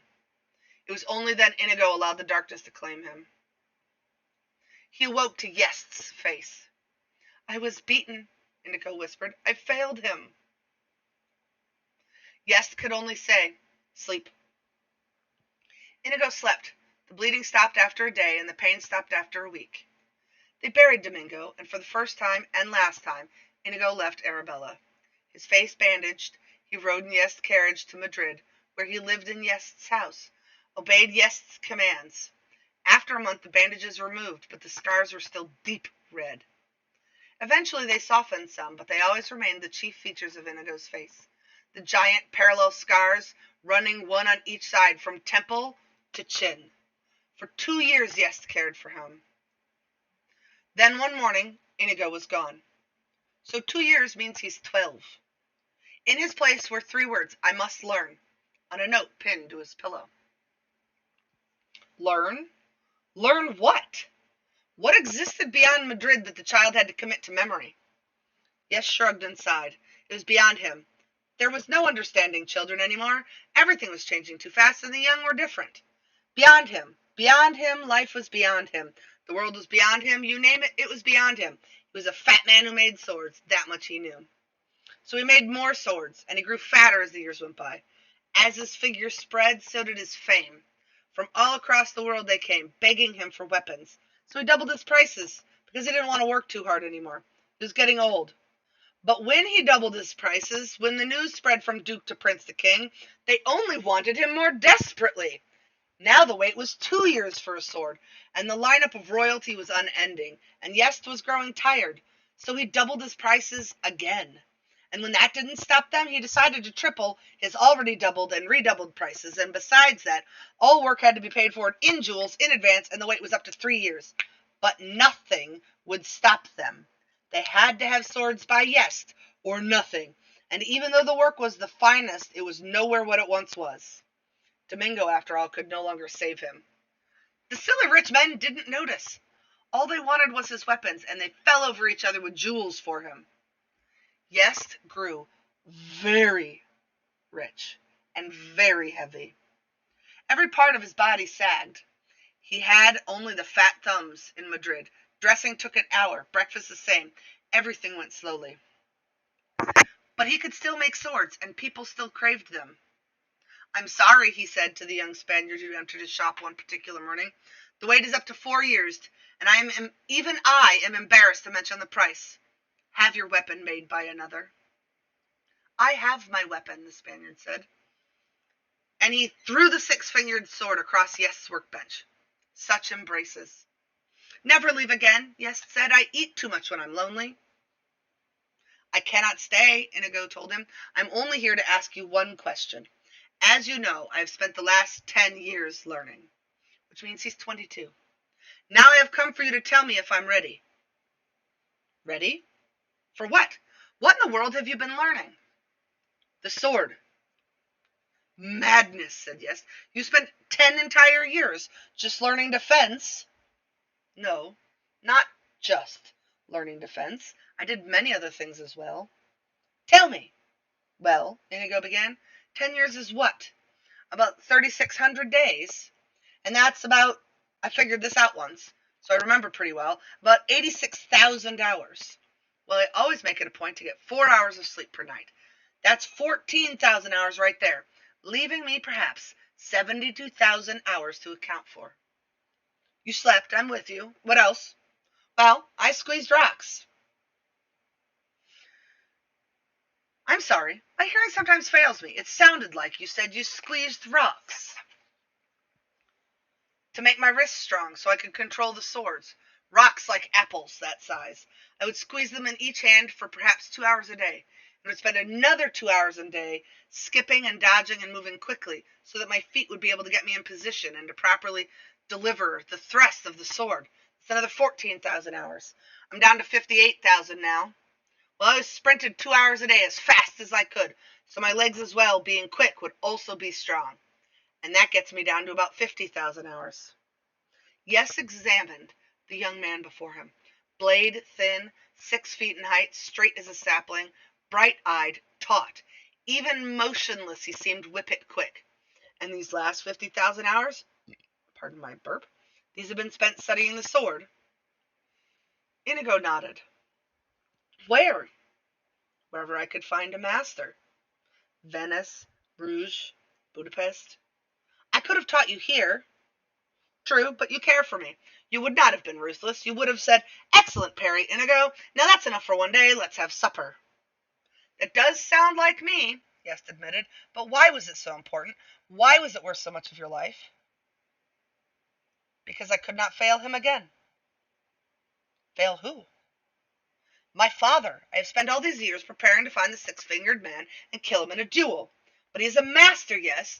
He said as much, and I saw the way his sword flew at Domingo. I must not lose that duel when I find him. So now I have come to you. You know swords and swordsmen. You must not lie. Am I ready? If you say I am, I will seek him through the world. If you say no, I will spend another 10 years and another 10 after that if it is needed. So they went to Yes's courtyard. It was late morning, hot. Yes put his body in a chair, and the chair in the shade. Inigo stood waiting in the sunshine. We need not test desire, and we know you have sufficient motive to develop. We need not test desire, and we know that you have sufficient motive to deliver the death blow, Yes said. Therefore, we only need probe your knowledge and speed and stamina. We need no enemy for this. The enemy is always in the mind. Visualize him. Inigo drew his sword. The six-fingered man taunts you, Yes called. Do what you can. Inigo began to leap around the courtyard, the great blade flashing. He uses the Agrippa defense, Yes shouted. Immediately, Inigo shifted position, increased the speed of his sword. Now he surprises you with a Bonetti's attack. But Inigo was not surprised for long. Again his feet shifted. He moved his body a different way. Perspiration was pouring down his thin frame now, and the great blade was blinding. Yes continued to shout. Inigo continued to shift. The blade never stopped. At 3 in the afternoon, Yes said, Enough! I am exhausted from all the watching. Inigo sheathed the six-fingered sword and waited. You wish to know if I feel you are ready to duel to death, a man ruthless enough to kill your father, rich enough to buy protection, older and more experienced, an acknowledged master. Inigo nodded. I'll tell you the truth, and it's up to you to live with him. First, there has never been a master as young as you. 30 years at least before that rank has yet to have been reached, and you're barely 22. Well, the truth is you're an impetuous boy driven by madness, and you are not now, and you never will be a master. Thank you for your honesty, Inigo said. I must tell you that I'd hoped for better news. I find it very hard to speak now, so if you'll please excuse me, I'll be on my... I had not finished. Yes said. What else is there to say? I loved your father very dearly, that you know. But this you did not know. When we were very young, not yet 20, we saw, with our own eyes, exhibition by the Corsican wizard Bastia. I know of no wizards. It is the rank beyond master in swordsmanship, Yes said. Bastia was the last man so designated. Long before your birth he died at sea. There have been no wizards since, and you would have never in this world beaten him. But I tell you this, he never in this world would have beaten you. Inigo stood silent for a long time. I am ready then. I would not enjoy being the six-fingered man, was all Yes replied. The next morning, Inigo began the track down. He had it all carefully prepared in his mind. He would find the six-fingered man, he would go up to him, he would say simply, Hello, my name is Inigo Montoya, you killed my father, prepare to die. And then, the duel. It was a lovely plan, really, simple, direct, no frills. In the beginning, Inigo had all kinds of wild vengeance notions, but gradually, simplicity had seemed the better way. Originally, he had all kinds of little plays worked out in his mind, The enemy would weep and beg. The enemy would cringe and cry. The enemy would bribe and slobber and act in every way unmanly. But eventually, those two gave way in his mind to simplicity. The enemy would simply say, "Oh yes, I remember killing him. I'll be only too delighted to kill you too." Inigo had only one problem. He could not find the enemy. It never occurred to him that there would be the least difficulty. After all, how many noblemen were there with 6 fingers in their right hand? Surely it would be the talk of whatever his vicinity happened to be. A few questions. "Pardon, I'm not crazy, but have you seen any 6-fingered noblemen lately?" And surely, sooner or later, there would be an answering yes. But it didn't come sooner. And later wasn't the kind of thing you wanted to hold your breath for either. The first month wasn't all that discouraging. Inigo crisscrossed Spain and Portugal. The second month he moved to France and spent the rest of the year there. The year following that was his Italian year, and then came Germany and the whole of Switzerland. It was only 5 years of solid failure that he began to worry. By then he had seen all of the Balkans and most of Scandinavia, and had visited the Florentines and the natives of Gilder, and into Mother Russia, and down step by step around the entire Mediterranean. By then he knew what had happened. 10 years of learning was 10 years too long. Too much had been allowed to happen. The 6-fingered man was probably crusading in Asia, or getting rich in America, or a hermit in the East Indies, or dead? Inigo, at the age of 27, began having a few extra glasses of wine at night to help him get to sleep. At 28, he was having a few extra glasses to help him digest his lunch. At 29, the wine was essential to wake him in the morning. His world was collapsing around him. Not only was he living in daily failure, something almost as dreadful was beginning to happen. Fencing was beginning to bore him. He was simply too good. He would make his living during his travels by finding the local champion wherever he happened to be, and they would duel, and Inigo would disarm him and accept whatever they happened to bet. And with his winnings, he would pay for his food and lodging and his wine. But the local champions were nothing. Even in the big cities, the local experts were nothing. Even in the capital cities, the local masters were nothing. There was no competition, nothing to help him keep an edge. His life seemed pointless, his quest pointless. Everything without reason. At 30, he gave up the ghost. He stopped his search, forgot to eat, slept only on occasion. He had his wine for company, and that was enough. He was a shell. The greatest fencing machine since the Corsican wizard was barely even practicing the sword. He was in that condition when the Sicilian found him. At first, the little hunchback only supplied him with stronger wine.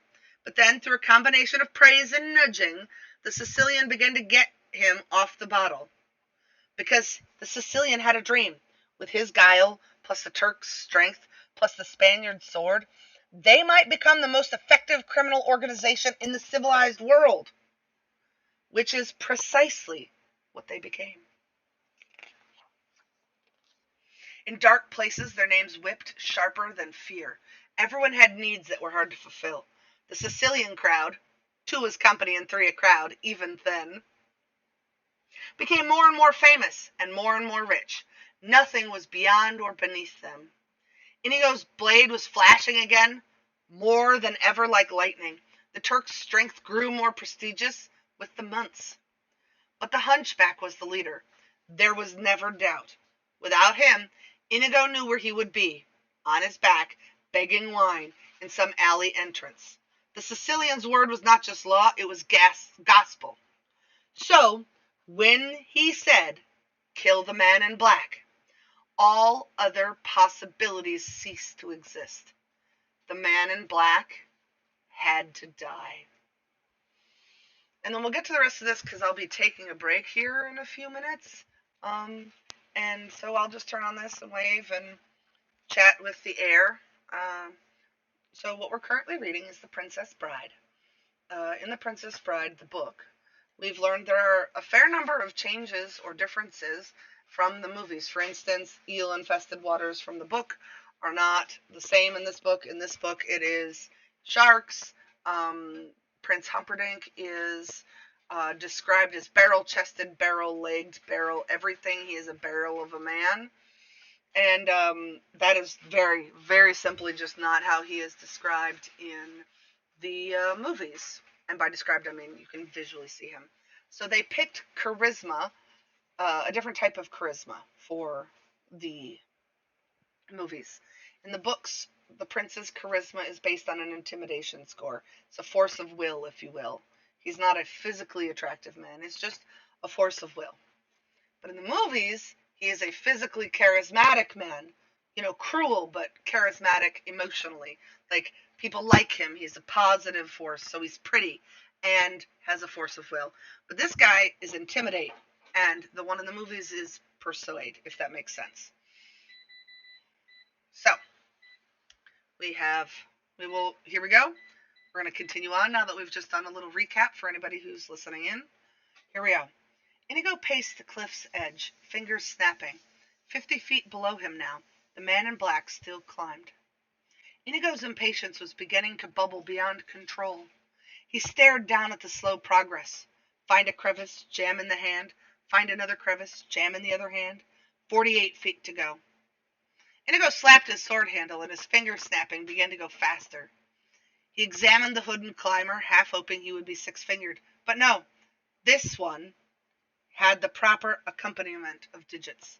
47 feet to go now. Now 46. Hello there, Inigo hollered when he could wait no more. The man in black glanced up and grunted. I've been watching you. The man in black nodded. Slow going, Inigo said. Look, I don't mean to be rude, the man in black said finally, but I'm rather busy just now, so try not to distract me. I'm sorry, Inigo said. The man in black grunted again. I don't suppose you could speed things up, Inigo said. If you want to speed things up so much, the man in black said, quite clearly angry, you could lower a rope or a tree branch or find some other helpful thing to do. I could do that, Inigo agreed, but I don't think you would accept my help, since I'm only waiting up here so that I can kill you. That does put a damper on our relationship, the man in black said then. I'm afraid you'll just have to wait. 43 feet left. 41. I could give you my word as a Spaniard, Inigo said. No good, the man in black replied. I've known too many Spaniards. I'm going crazy up here, Inigo said. Any time you want to change places, I'd be too happy to accept. 39 feet, and resting. The man in black just hung in space, feet dangling, the entire weight of his body supported by the strength of his hand, jammed into the crevice. Come along now, Inigo pleaded. It's been a bit of a climb, the man in black exclaimed, and I'm weary. I'll be fine in a quarter hour or so. A quarter an hour? Inconceivable! Look, we've got an extra piece of rope up here we didn't need when we made our original climb. I'll just drop it down to you, and you grab hold, and I'll pull, and... No good, the man in black repeated. You might pull, but then again, you might also just let go, which, since you're in a hurry to kill me, would certainly do the job quickly. But you never would have known I was going to kill you if I hadn't been the one to tell you. Doesn't that let you know I can be trusted? Frankly, and I hope you won't be insulted, no. There's no way you'll trust me? Nothing comes to mind.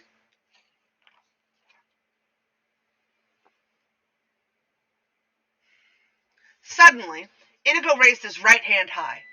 I swear on the soul of Domingo Montoya, you will reach the top alive. The man in black was silent for a long time. Then he looked up. I do not know this Domingo of yours, but something in your tone says I must believe you. Throw me the rope.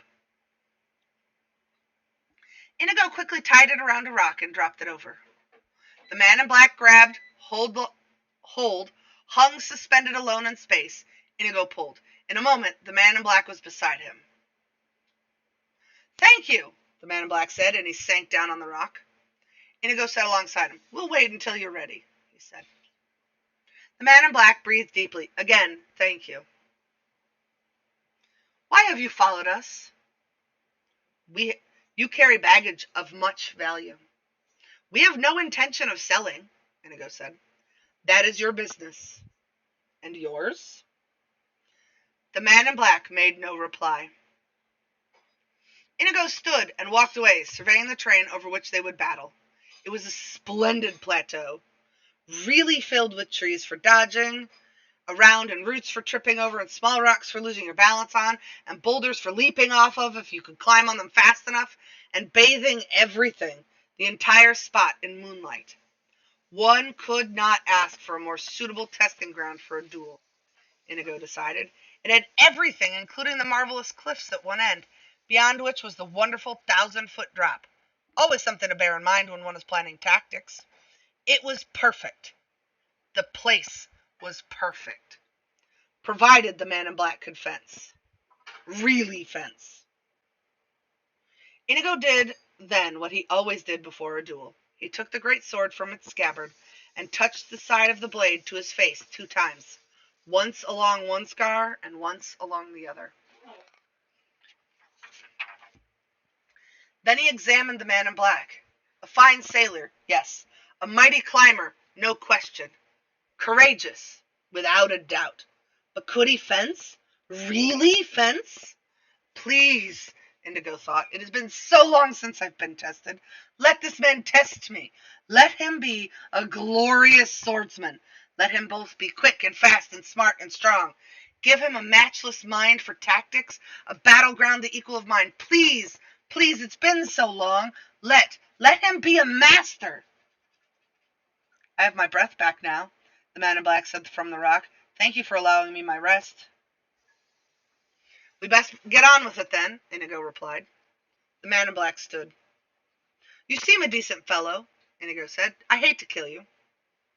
You seem a decent fellow, answered the man in black. I hate to die. But one of us must, Inigo said. Begin. And so saying, he took the 6-fingered sword and put it into his left hand. He had begun all his duels left-handed lately. It was good practice for him, and although he was the only living wizard in the world with his regular hand, the right, still he was more than worthy with his left. Perhaps 30 men alive were his equal when he used his left. Perhaps as many as 50, perhaps as few as 10.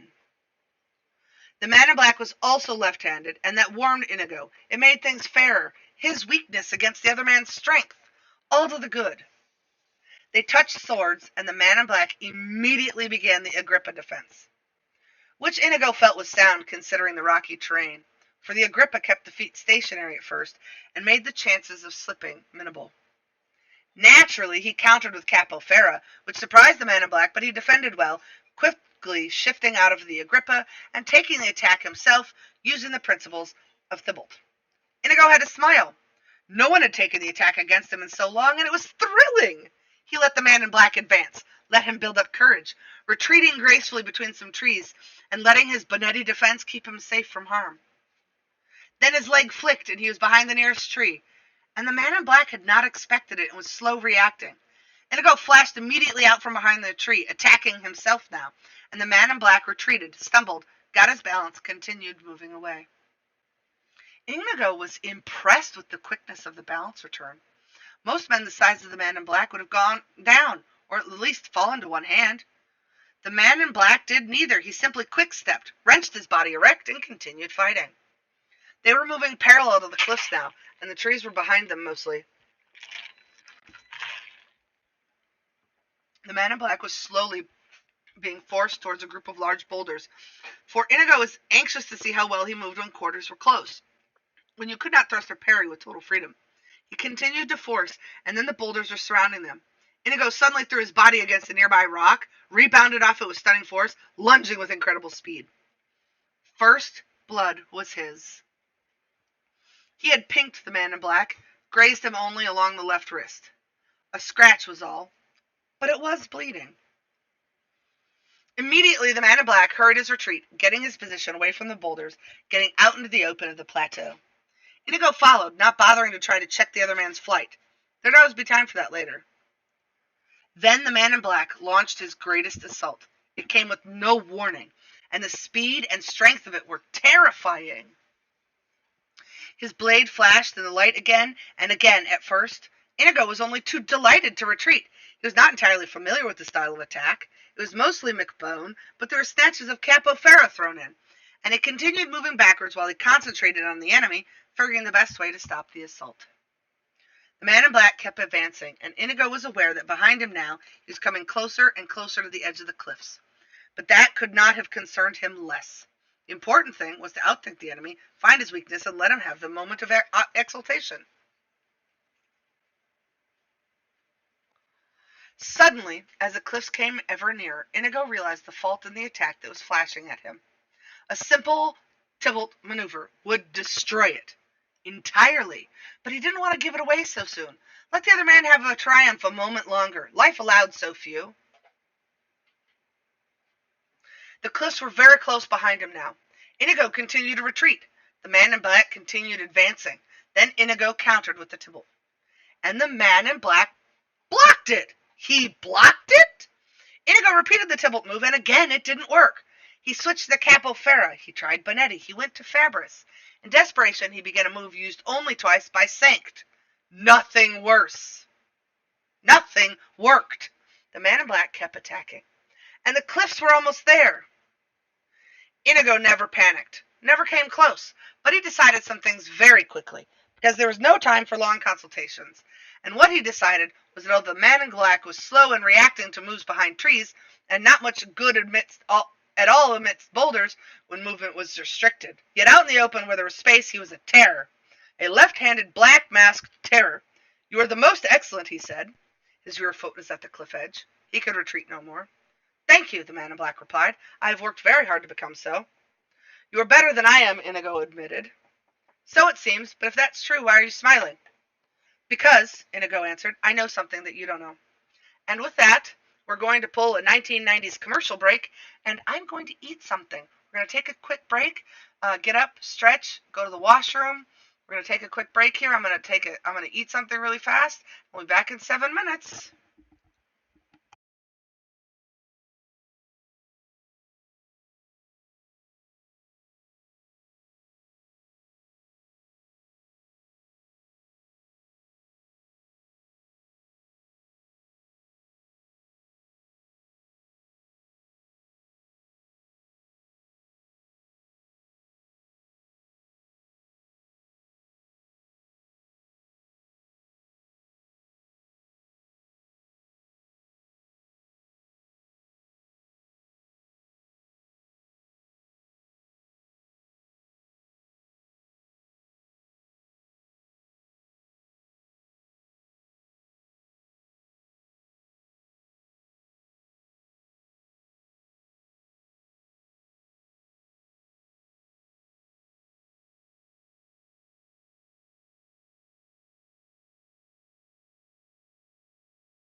All right.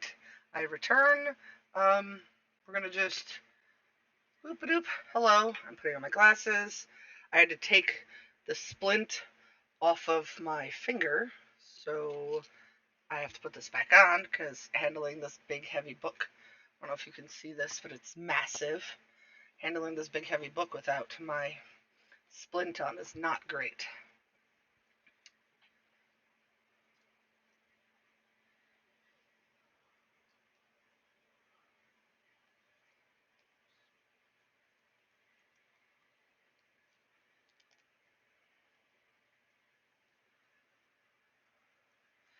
All right. Is that a decent size? I think maybe the chat needs to be a little bigger on the screen. What do you think? I don't know why your font is so tiny.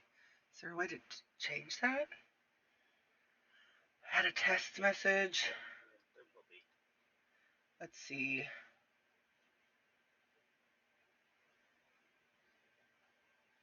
Scale? Ah, there we go. Is that legible on your end? Yes. Is that better than it was? Oh yeah, much better. Is it legible on a phone? Do you have a phone open? Can you here, grab mine really quick and look at it?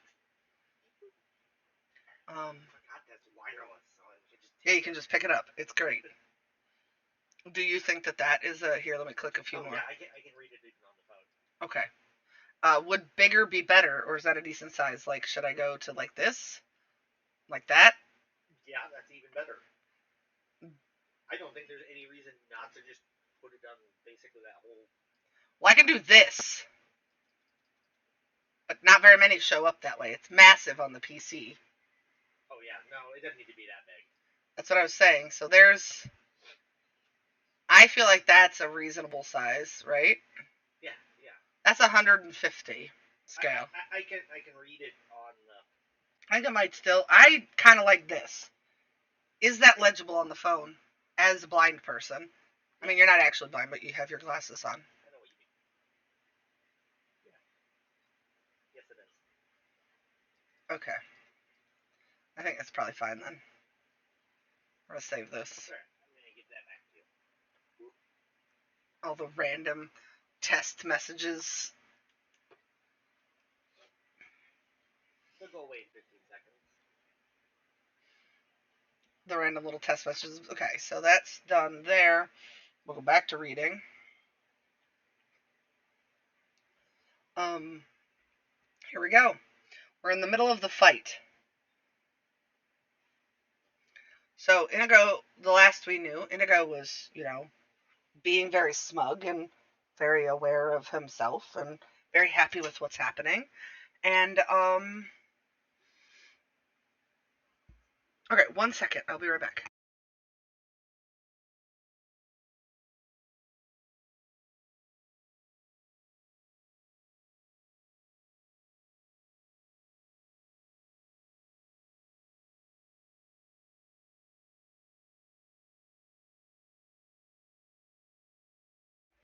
Here we are.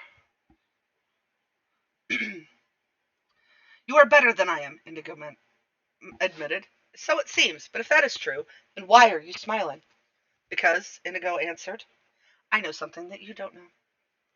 And what is that? Said the man in black. I am not left-handed.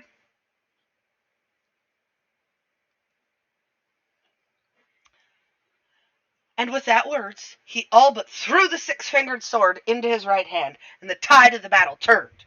The man in black retreated before the slashing of the great sword.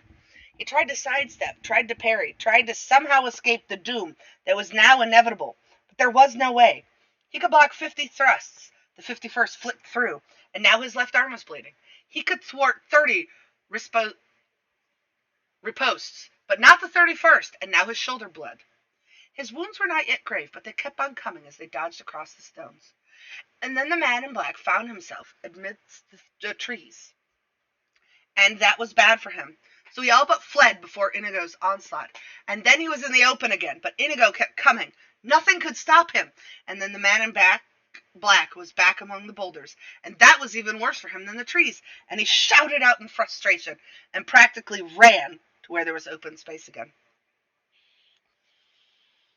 But there was no dealing with the wizard, and slowly, again, the deadly cliffs became a factor in the fight. Only now it was the man in black who was being forced to doom. He was brave, and he was strong, and the cuts did not make him beg for mercy. And he showed no fear behind his black mask. "You are amazing!" he cried, as Inigo increased the already blinding speed of the blade. "Thank you. It has not come without effort." The death moment was at hand now. And again, Inigo thrust forward, and again, the man in black managed to ward off the attacks. Um, Chaos, the dryer is doing the "it needs attention" thing. Um, Thank you, it has not come without effort. The death moment was at hand now. Again and again, Inigo thrust forward, and again, the man in black managed to ward off the attacks. But each time it was harder, and the strength in Inigo's wrists was endless, and he only thrust more fiercely, and soon the man in black grew weak. "You cannot tell it," he said then, "because I wear a cape and a mask. But I am smiling now." "Why?" "Because I'm not left-handed either," said the man in black. And he too switched hands, and now the battle was finally joined. And Inigo began to retreat. "Who are you?" he screamed. "No one of import, another lover of the blade." "I must know." "Get used to disappointment." They flashed along the open plateau now, and the blades were both invisible. But oh, the earth trembled, and oh, the skies shook, and Inigo was losing. He tried to make for the trees, but the man in black would have none of it. He tried retreating to the boulders, but that was denied him too. And then, in the open, unthinkable as it was, the man was the superior. Not much, but in a multitude of tiny ways. He was of a slightly higher quality, a hair quicker, a fraction stronger, a speck faster. Not really much at all, but it was enough. They met in the center plateau for the final assault. Neither man conceded anything. The sound of metal rose. A final burst of energy flew through Inigo's veins, and he made every attempt, tried every trick, used every hour of every day of his years of experience, but he was blocked. By the man in black. He was shackled. By the man in black. He was baffled, thwarted, muzzled, beaten. By the man in black. A final flick, and the great six-fingered sword went flying from his hand. Inigo stood there helpless. Then he dropped to his knees, bowed his head, closed his eyes. "Do it quickly," he said. "May my hands fall from my wrists before I kill an artist like yourself," said the man in black. "I would soon as destroy a Da Vinci. However," and here he clubbed Inigo's head with the butt of his sword, "since I can't have you following me either, please understand that I hold you in the highest of respect." He struck one more time, and the Spaniard fell unconscious. The man in black quickly tied Inigo's hands around a tree and left him there, for the moment, sleeping and helpless. Then he sheathed his sword, picked up the Sicilian's trail, and raced into the night. "He has beaten Inigo!" the Turk said. Not quite sure he wanted to believe it, but positive the news was sad. He liked Inigo. Inigo was the only one who wouldn't laugh when Fezzik asked him to play with rhymes. They were hurrying along a mountainous path on the way to the Gilder frontier. The path was narrow and strewn with rocks like cannonballs, so the Sicilian had a terrible time keeping up. But Fezzik carried Buttercup lightly on his shoulders. She was still tied hand and foot. "I didn't hear you say it again," the Sicilian called out, so Fezzik waited for the hunchback to catch up to him. "See? See?" Fezzik pointed at then. Far down at the very bottom of the mountain path, the man in black could be seen running. "Inigo is beaten." "Inconceivable!" exploded the Sicilian. Fezzik never dared disagree with the hunchback. "I'm so stupid." Fezzik nodded. "Inigo has not lost to the man in black. He has defeated him. And to prove it, he has put on all the man in black's clothes, and mask, and hoods, and boots, and gained 80 pounds. The Sicilian squinted towards the running figure. "Fool!" he hurled at the Turk. "After all these years, you can't tell Inigo when you see him? That isn't Inigo." "I'll never learn," the Turk agreed. "If there's ever a question about anything, you can always count on me to get it wrong." Inigo must have slipped or been tricked or otherwise unfairly beaten. That's the only conceivable explanation. Conceivable, believable, the giant thought. Only he didn't dare say it out loud. Not to the Sicilian. He might have whispered it to Inigo late at night, but that was before Inigo was dead. He also might have whispered heavily. He also might have whispered heavily, heavable, thievable, weavable, but that was as far as he got before the Sicilian started talking again. And that always meant he had to pay very strict attention. Nothing angered the hunchback as quickly as catching Fezzik thinking. Since he barely imagined someone like Fezzik capable of thought, he never asked what was on his mind, because he couldn't have cared less. If he had found out Fezzik was making rhymes, he would have laughed and then found new ways to make Fezzik suffer. Untie her feet, the Sicilian commanded. Fezzik put the princess down and ripped the ropes apart that bound her legs. Then he rubbed her ankles so she could walk. The Sicilian grabbed her immediately and yanked her away. Catch up with us quickly, the Sicilian said. Instructions, Fezzik called out, almost panicked. He hated being left on his own like this. Finish him! Finish him! Sicilian was getting peeved. Succeed since Inigo failed us. But I can't fence. I don't know how to fence. Your way, the Sicilian could barely control himself. Oh, yes, good, my way. Thank you, Vincini, Fezzik said to the hunchback, then, summoning all his courage. I need a hint. You're always saying how you understand force, how force belongs to you. Use it. I don't care how. Wait for him behind there. He pointed to a sharp bend in the mountain path, and crush his head like an eggshell. He pointed to the cannonball-sized rocks. I could do that, yes. Fezzik nodded. He was marvelous at throwing heavy things. It just seems not very sportsmanlike, doesn't it? The Sicilian lost control. It was terrifying when he did it. With most people, they scream and holler and jump around. With Vincini, it was different. He got very, very quiet, and his voice sounded like it came from a dead throat, and his eyes turned to fire. I tell you this, and I tell it once. Stop the man in black. Stop him for good and all. If you fail, there will be no excuses. I will find another giant. Please don't desert me, Fezzik said. Then do as you're told. He grabbed a hold of Buttercup again and hobbled up the mountain path and out of sight. Fezzik glanced down towards the figure racing up the path towards him, still a very good distance away. Time enough to practice. Fezzik picked up a rock the size of a cannonball and aimed at a crack in the mountain 30 yards away. Swoosh! Dead center. He picked up a bigger rock and threw it at a shadow line twice as distant. Not quite swoosh. 2 inches to the right. Fezzik was reasonably satisfied. 2 inches off would still crush a head if you aimed for the center. He groped around, found a perfect rock for throwing. It fit just in his hand. Then he moved to the sharp turn in the path and backed off into the deepest shadow. Unseen, silent, he waited patiently with his killing rock, counting the seconds until the man in black would die. 1 moment, please. I will be right back just a second.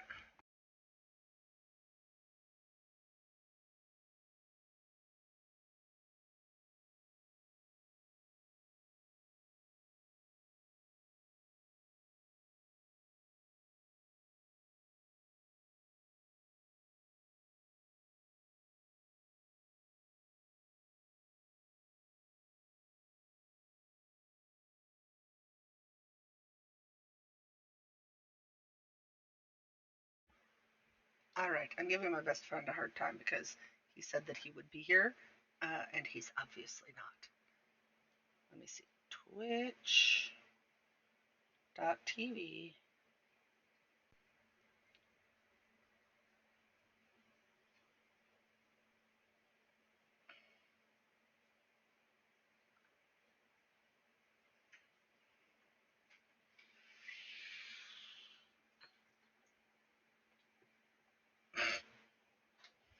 All right, here we go.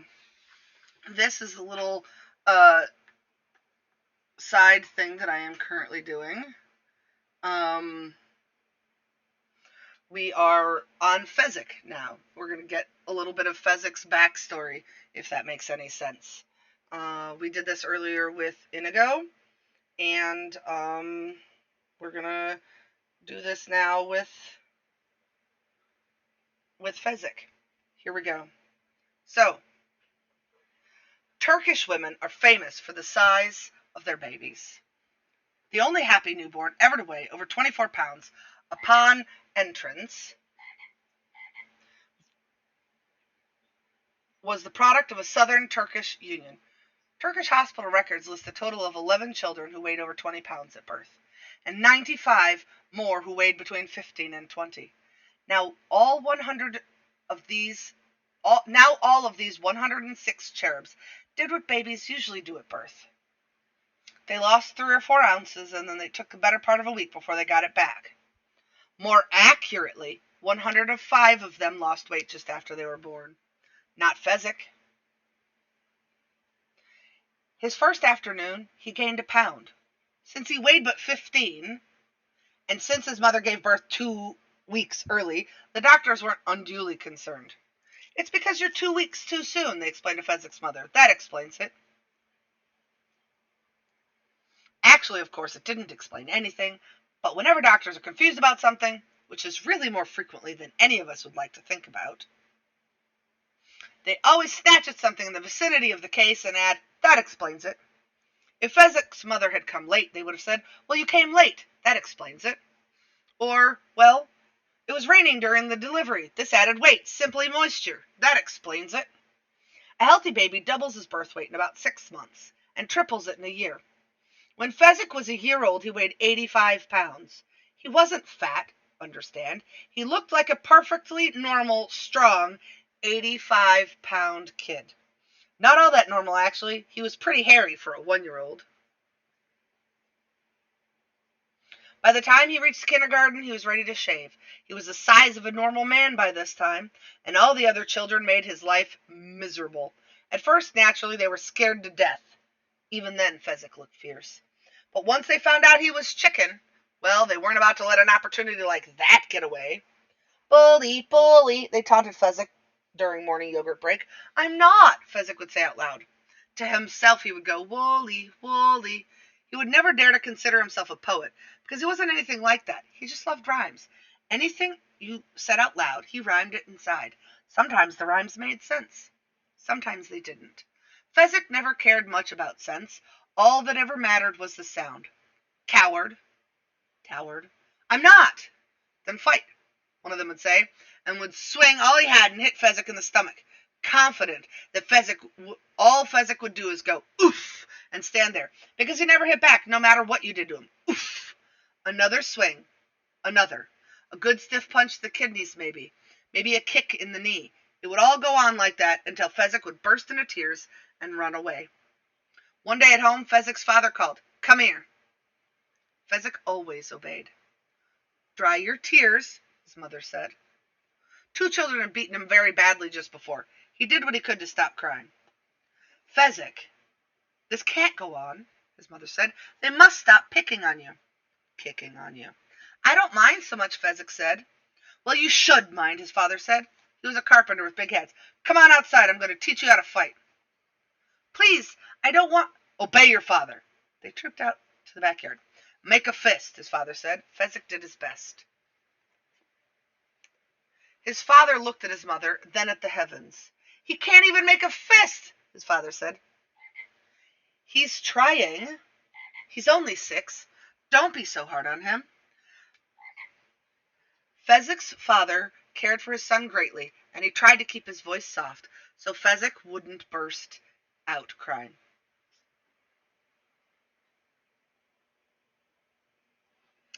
I lost it. But it wasn't easy. Honey, Fezzik's father said, look, when you make a fist, you don't put your thumb inside your fingers, you keep your thumb outside your fingers. Because if you keep your thumb inside your fingers and you hit somebody, what will happen is you will break your thumb. And that isn't good, because the whole object when you hit somebody is to hurt the other guy, not yourself. But I don't want to hurt anybody, Daddy. I don't want you to want to hurt anybody, Fezzik. But if you know how to take care of yourself, and they know you know, they won't bother you anymore. Father, which is his rhyme to bother, I don't mind so much. Well, we do, his mother said. They shouldn't pick on you, Fezzik, just because you need a shave. Back to the fist, his father said. Have we learned how? Fezzik made a fist again. this time with the thumb on the outside.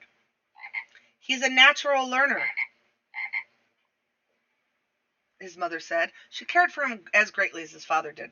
Now hit me, Fezzik's father said. No, I don't want to do that. Hit your father, Fezzik. Maybe he doesn't know how to hit, Fezzik's father said. Welcome to your NFL headlines of the day. Ziggy, stop.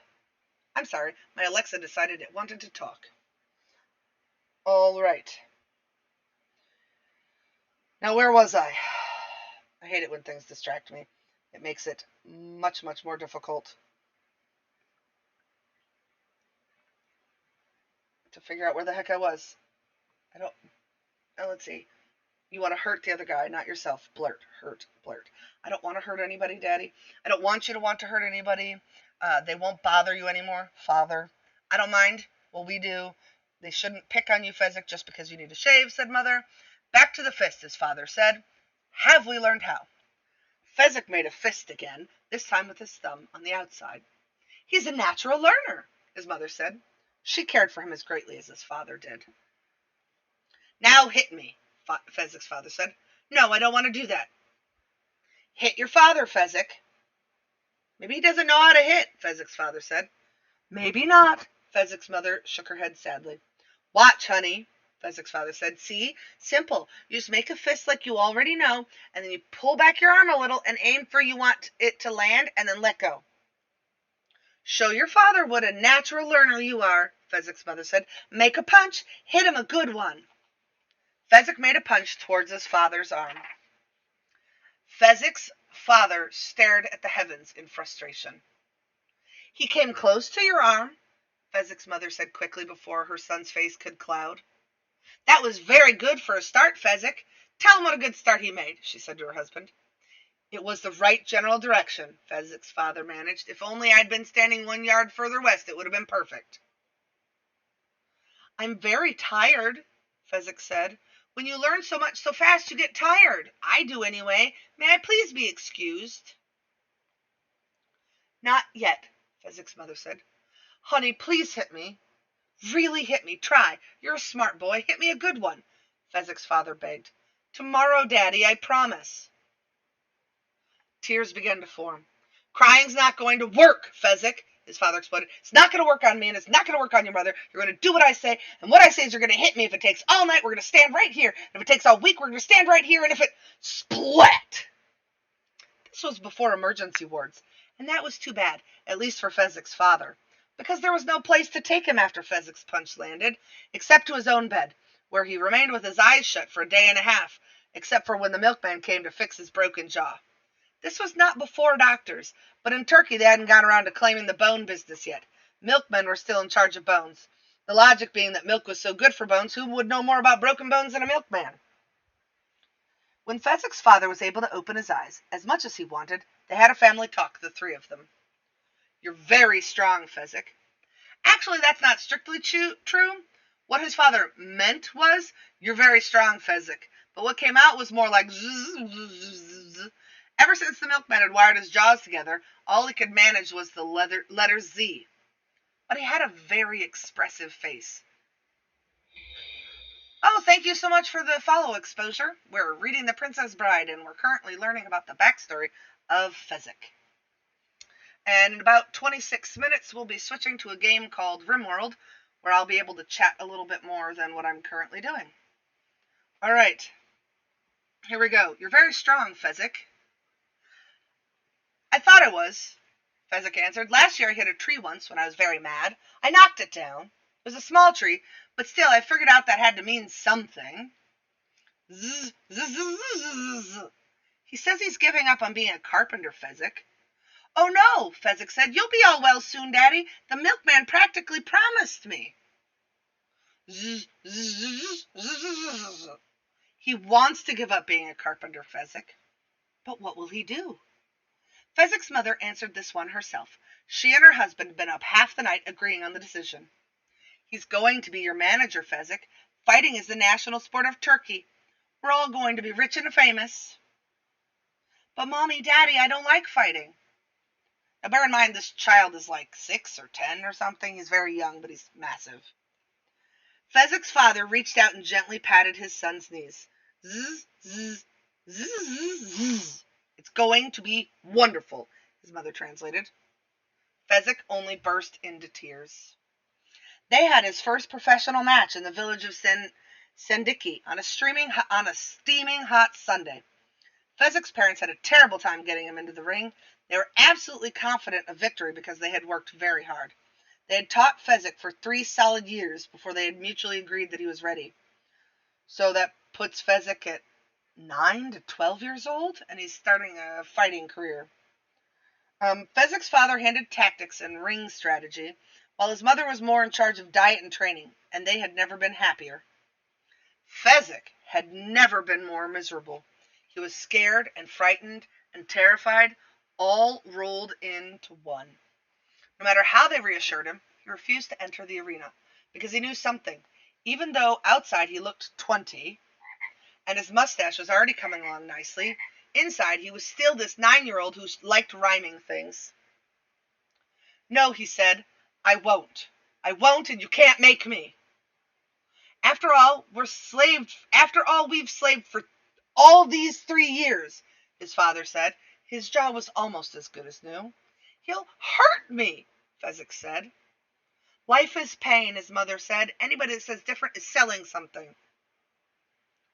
Please, I'm not ready. I'll forget the holds. I'm not graceful and I fall down a lot. It's true. It was. Their only real fear was, were they rushing him? When the going gets tough, the tough get going, Fezzik's mother said. Get going, Fezzik, his father said. Fezzik stood his ground.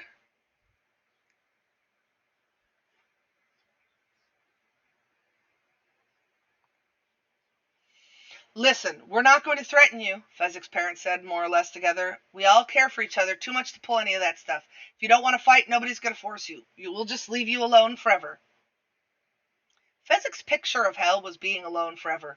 He had told them that when he was 5. They marched into the arena then to face the champion of Sandiki, who had been champion for 11 years, since he was 24. He was very graceful and wide and stood 6 feet in height, only a half a foot less than Fezzik.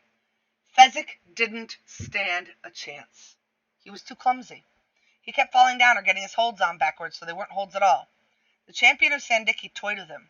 Fezzik kept getting thrown down or falling down or tumbling down or stumbling down. He always got up and tried again, but the champion of Sandiki was much too fast for him and too clever and much, much too experienced. The crowd laughed and ate baklava and enjoyed the whole spectacle. Until Fezzik got his arms around the champion of Sandiki.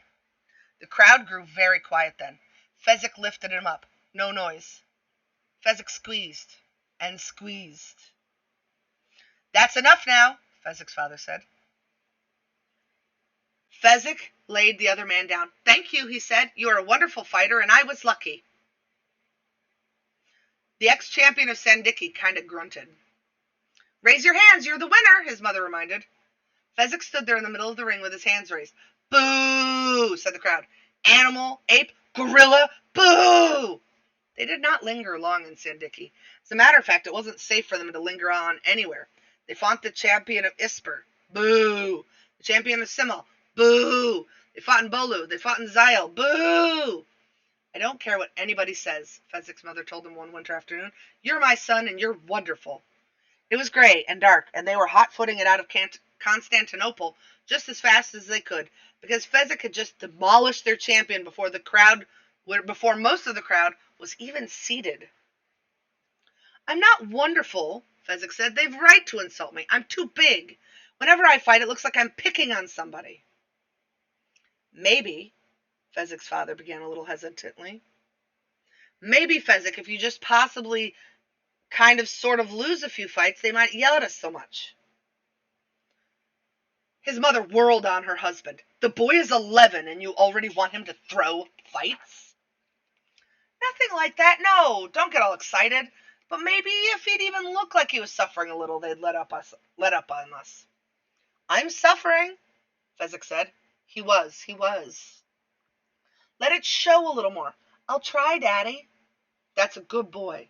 I can't help being strong. It's not my fault. I don't even exercise. I think it's time to head for Greece, Fezzik's father said then. We've beaten everyone in Turkey will fight us, and athletics began in Greece. No one appreciates talent like the Greeks. I just hate it when they go boo, Fezzik said. He did. Now his private picture of hell was being left alone with everybody going boo at him forever. They'll love you in Greece, Fezzik's mother said. They fought in Greece. Ah! Ah was Greek for boo. Bulgaria, Yugoslavia, Czechoslovakia, Romania. Boo! They tried the Orient, the Jiu-Jitsu of Korea, the karate champion of Siam, the kung fu champion of India.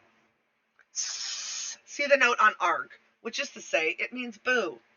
In Mongolia, his parents died. We've done everything we can for you, Fezzik. Good luck, they said, and they were gone. It was a terrible thing, a plague that swept everything before it. Fezzik would have died too, only naturally he never got sick. Alone, he continued on across the Gobi Desert, hitching rides sometimes with passing caravans. And it was there that he learned how to make them stop booing. Fight groups.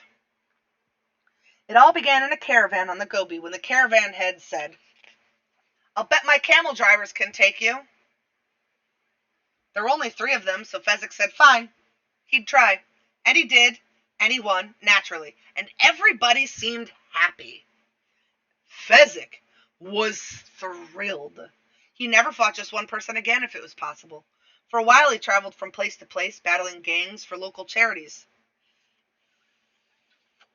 But his business head was never much, and besides, doing things alone was even less appealing to him now that he was into his late teens than it had ever been before. He joined a traveling circus. All the other performers grumbled at him because they said he was eating more than his share of the food, so he stayed pretty much to himself, except when it came to his work. But then one night, when Fezzik had just turned 20, he got the shock of his life. The booing was back. He could not believe it. He had just squeezed a half a dozen men into submission, cracked the heads of a dozen more. What did they want from him? The truth was simply this. He had just gotten too strong. He would never measure himself, but everybody whispered he must be over 7 feet tall. And he would never step on a scale, but people claimed he weighed 400. And not only that, he was quick now. All of the years of experience had made him almost inhuman. He knew all the tricks, could counter all the holds. More insults. Boo! That night alone in his tent, Fezzik wept. He was a freak. Speak. He still loved rhymes. A 2-eyed cyclops. Eye drops. Like the tears that were dripping now dropping from his half-closed eyes. By the next morning, he'd gotten control of himself. At least he still had his circus friends around him. That week, the circus fired him. The crowds were booing them now, too. The fat lady threatened to walk out, and the midgets were fuming, and that was it for Fezzik. This was in the middle of Greenland, and as everybody knows, Greenland, then as now, was the loneliest place on Earth. In Greenland, there's 1 person for every 20 square miles of real estate. Probably the circus was pretty stupid taking a booking there, but that wasn't the point. The point was, Fezzik was alone, in the loneliest place in the world, just sitting there on a rock, watching the circus pull away. He was still sitting there the next day when Vincini, the Sicilian, found him. Vincini flattered him and promised to keep the booze away. Vincini needed Fezzik, but not half as much as Fezzik needed Vincini. As long as Vincini was around, you couldn't be alone. Whatever Vincini said, Fezzik did. And if that meant crushing the head of the man in black, so be it. But not by ambush, not the coward's way, nothing unsportsmanlike. His parents had always taught him to go by the rules. Fezzik stood in a shadow. The great rock tight in his hand. He could hear the footsteps of the man in black coming nearer, nearer. Fezzik leapt from the hiding and threw the rock with incredible power and perfect accuracy. It smashed into a boulder a foot away from the face of the man in black. I did that on purpose, Fezzik said then, picking up another rock and holding it steady. I didn't have to miss. I believe you, said the man in black. They stood facing each other on the narrow mountain path. Now what happens? Asked the man in black. We face each other as God intended, Fezzik said. No tricks, no weapons, skill against skill alone. You mean you'll put down your rock, and I'll put down my sword, and we'll try to kill each other like civilized people. Is that it? If you'd rather, I can kill you now, Fezzik said gently, and he raised the rock to throw. I'm giving you a chance. So you are, and I accept it, said the man in black. And he began to take off his sword and scabbard. Although, frankly, I think the odds are slightly in your favor at hand-to-hand fighting. I'll tell you what I tell everybody, Fezzik explained. I cannot help being the biggest and strongest. It's not my fault. I'm not blaming you, said the man in black. Let's get to it then, Fezzik said, and he dropped his rock and got into a fighting position, watching as the man in black slowly moved towards him. For a moment, Fezzik felt almost wistful. This was clearly a good fellow, even if he had killed Inigo. He didn't complain or try and beg or bribe. He just accepted his fate. No complaining, nothing like that. Obviously a criminal of character. Was he a criminal, though, Fezzik wondered? Surely the mask would indicate that. Or was it worse than that? Was he disfigured? His face burned away by acid, perhaps? Or perhaps born hideous? Why do you wear a mask and hood? Fezzik asked. I think everybody will in the future, said the man in black's reply. They're terribly comfortable. They faced each other on the mountain path. There was a moment's pause, then they engaged. Fezzik let the man in black fiddle around for a bit, tested the man's strength, which was considerable for someone who wasn't a giant. He let the man in black feint and dodge and try a hold here and try a hold there. Then, when he was quite sure the man in black would not go to his maker embarrassed, Fezzik locked his arms tight around and lifted and squeezed and squeezed. Then he took the remains of the man in black, snapped them one way, snapped them the other, cracked him with one hand in the neck, with the other at the spine base, locked his legs up, rolled his limp arms around them, and tossed the entire bundle of what had once been a human into a nearby crevice. That was the theory, anyway. In fact, what happened was this. Fezzik lifted and squeezed, and the man in black slipped free. Thought Fezzik. That was certainly a surprise. I thought for sure I had him. You're very quick, Fezzik complimented. And a good thing, too, said the man in black. Then they engaged again. This time, Fezzik did not give the man in black a chance to fiddle. He just grabbed him, swung him around his head once, twice, smashed his skull against the nearest boulder, pounded him, pummeled him, and gave him a final squeeze for good measure, and tossed the remains of what had once been alive into a nearby crevice. Those were his intentions, anyway. In actuality, he never even got through the grabbing part with much success, because no sooner had Fezzik's great hands reached out than the man in black dropped and spun and twisted and was loose and free, and still quite alive. I don't understand a thing that's happening, Fezzik thought. Could I be losing my strength? Could there be a mountain disease that takes your strength? There's a desert disease that took my parents' strength. That must be it. I must have caught a plague. But if that's it, why wasn't he weak? No, I must still be strong. It just has to be something else. Now, what could it be?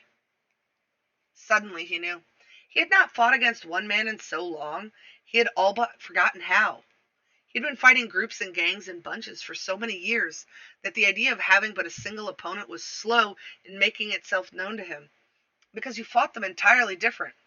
When there were 12 against you, you made certain moves, tried certain holds, acted in certain ways.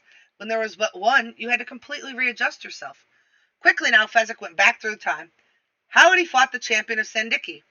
He flashed that fight in his mind, and he reminded himself of all the other victories against the other champions. The men from Ispir and Simul and Bolu and Zio. He remembered fleeing Constantinople because he had beaten their champion so quickly, so easily. Yes, Fezzik thought, of course, and suddenly he readjusted his style to what it had once been. But by that time, the man in black had him by the throat.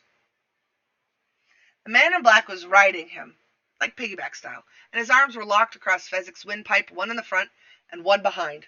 Fezzik had reached back, but the man in black was hard to grasp. Fezzik could not get his arms around to his back and dislodge the enemy. Fezzik ran at a boulder and at the last moment spun around so that the man in black received the main force of the charge. It was a terrible jolt. Fezzik knew it was, but the grip on his windpipe grew ever tighter. Fezzik charged at the boulder again. Again spun, and again he knew the power of the blow the man in black had taken. But still the grip remained.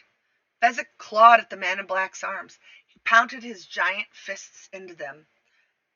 But by now he had no air, and Fezzik continued his struggle. He could feel a hollowness in his legs now. He could see the world beginning to pale, but he did not give up. He was the mighty Fezzik, lover of rhymes, and you did not give up no matter what.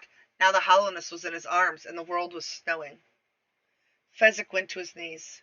He pounded still but feebly. He fought still, but his blows would not have harmed a child. No air. There was no more air. There was no more anything. Not for Fezzik. Not in this world. I am beaten. I am going to die, he thought just before he fell onto the mountain path. He was only half wrong. There is an instant between unconsciousness and death. And as the giant pitched onto the rocky path, that instant happened. And just before it happened, the man in black let go. He staggered to his feet and leaned against a boulder until he could walk. Fezzik lay sprawled, faintly breathing. The man in black looked around for a rope to secure the giant, and gave up the search almost as soon as he'd begun. What good were ropes against strength like this? He would simply snap them. Man in black made his way back down to where he dropped his sword. He put it back on. 2 down and, the hardest one, to go. And that is where we're going to stop in this particular book. We will be continuing with this portion of the story with Vincini here next week on Tuesday during lunchtime. But in the meantime, what we're going to do here is we're going to switch to another game, and then I'm going to take a quick break, get up and stretch my legs, cycle my laundry, that sort of thing, maybe use the washroom, and then I will be back, and we're going to play RimWorld, which is, a weird little game. Let's see, what have we got here? I'm going to close that. We don't need this. Minimize this. Open RimWorld.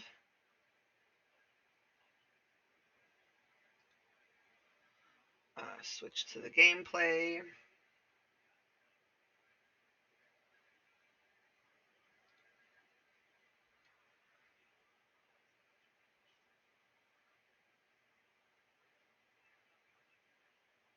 Let's see.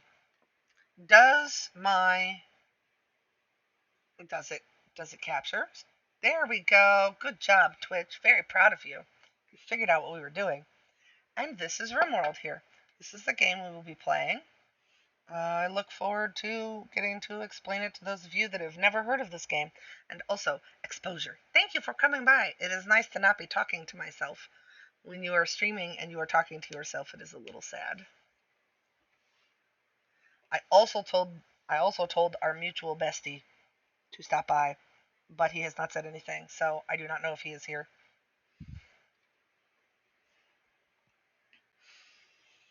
All right, I'm actually probably, while this is loading, going to take my break just a little bit early so that this can finish loading, give it a chance. So we're going to switch to the Be Right Back screen. I'm going to take a real quick break, and after these messages, we'll be right back.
Oh, hello.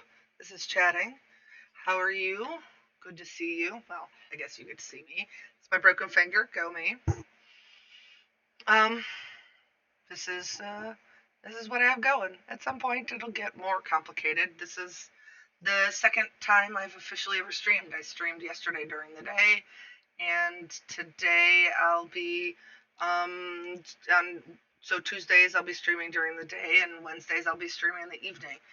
I kind of picked that basic schedule to start because it doesn't conflict with any of my D&D that I have going, and doesn't conflict with any of my favorite streamers' schedules. So, it just is what it is. We'll be playing RimWorld here. Let me swap to the little thing there. There it is. This is where we're starting. We're going to do adventure story because I just would like a little bit of complicated, but not a lot. And then, because I don't need a lot of complicated, we're going to, one, I do not like toxic fallout and volcanic winters or flash storms. Predators can hunt humans, that's fine. We are going to make everybody just a little bit happier. We're going to lower our harvest yield. Come on. I want 90%. I wish there was an easier way to do this. 90%. We're going to lower our butchering yield down to 90. Okay, 96 is fine. Let's see. Scar your rot chance. I don't like it. So we're going to take it down to like 30%. Enemy death done downed. I like lowering this a little bit. I like the challenge of trying to save someone that I probably shouldn't be trying to save. So I like to... Friendly fire. I think all of my colonists know not to shoot their little friends. But, like, they're not perfect, so we'll leave some. We'll also leave this... No, see, we'll leave that. Unwavering prisoners is fair. Map generates natural hives. No thank you. Ancient threats. Yes, let's see what we've got here. Food poisoning, chance 100%. Animal revenge, chance 100%. Infection chance, disease, insects. We don't like them as much, but we're not going to say no to insects, just less to insects. One day, maybe I'll get good at this game, and then I won't need to do this. We'll bring this down too. I don't like the insects very much. Alright. Here we are. 1, we'll leave this. 2, no, baby. Yes, enemies can be children. Children age quickly. What the children aging quickly will do to impact gameplay is, as children age up, you can teach them or educate them, and they'll, learn stuff, and their skills will raise because someone's teaching them relatively quickly. But they take forever to age, and it makes me absolutely insane, so no thank you. We'll go ahead and just say no thank you to that. Adult aging rate. We're going to go ahead and go a little bit faster. No cocoons from waste packs. I don't like waste packs to begin with. I don't want them to also create insects. This is adaptation means the storyteller makes the game more challenging when you're doing well. An adaptation score grows over time and is knocked down when you take damage. So what I want is this to be lower. We'll go to 50% and we'll bring this down to like 75. There we go.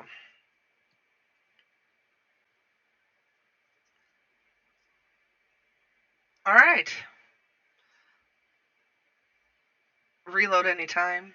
Yeah, save and load the game at any time. Yeah. We don't need mods to break stuff. So here we go. We're going to go ahead and say next.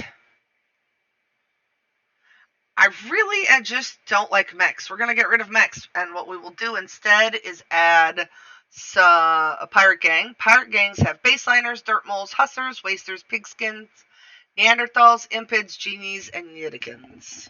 So we'll do a pirate gang. We'll leave the Yidikins pirate gang. Oh, wasters. Oh, wasters. No, thank you. Let's see what else we have here. Let's do a savage tribe, but not an impid tribe, because I don't particularly like things breathing fire at me. And if the game's not fun for me, it's not going to be fun for you all to watch, because you probably won't understand the game in the first place anyway. Let's have a cannibal tribe. And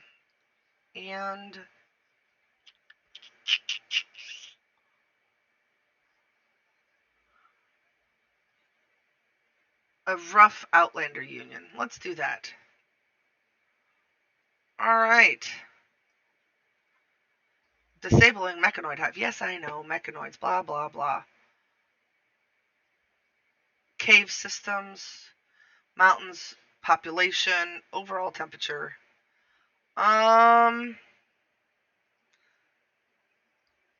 Slightly less rain. Slightly colder.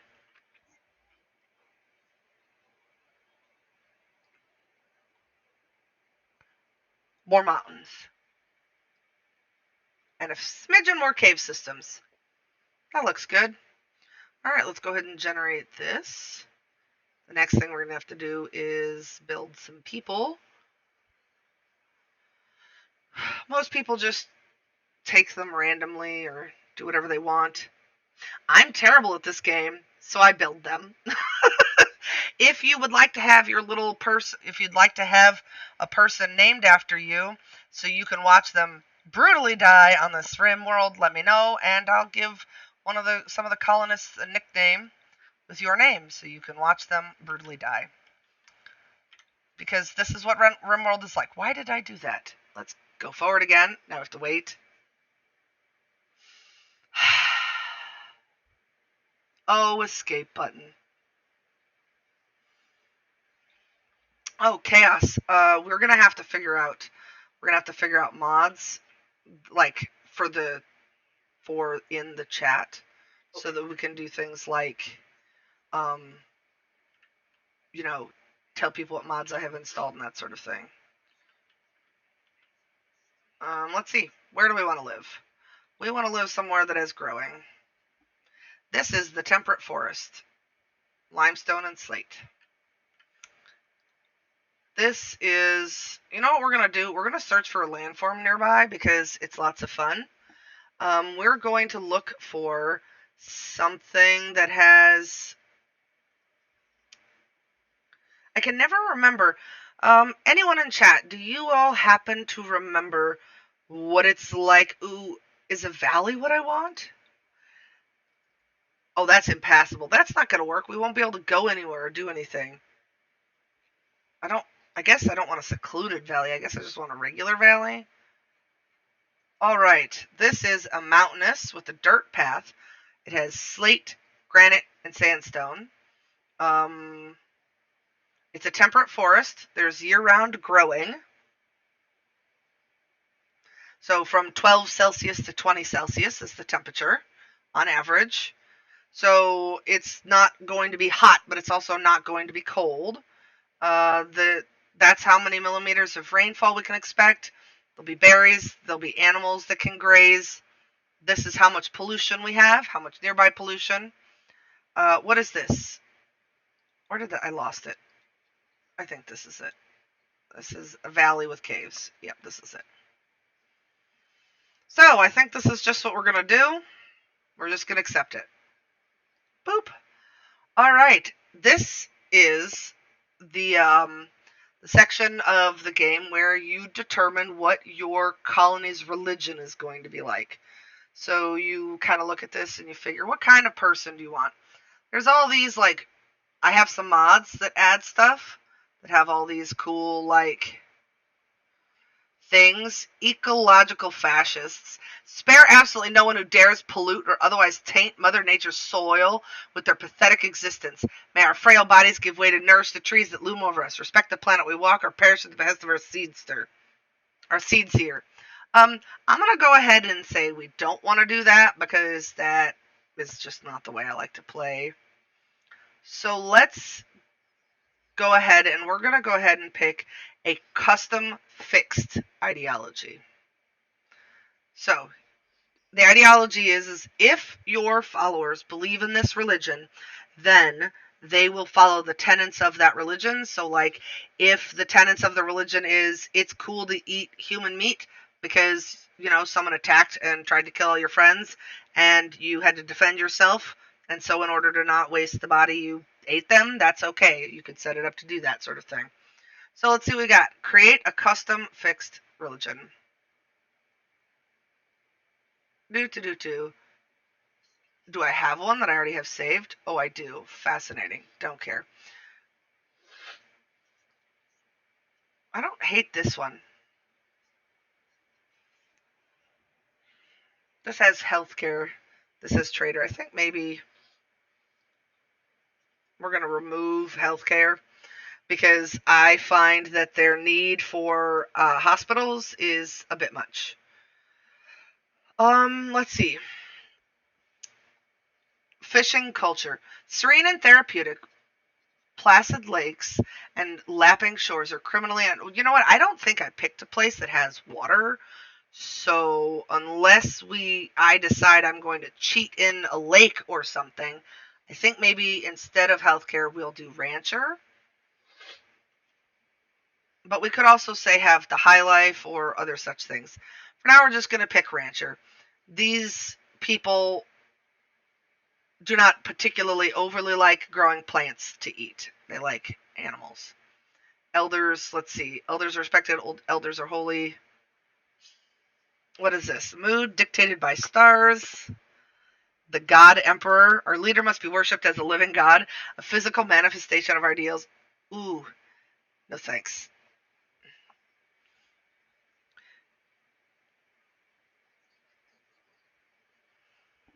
All right, one sec.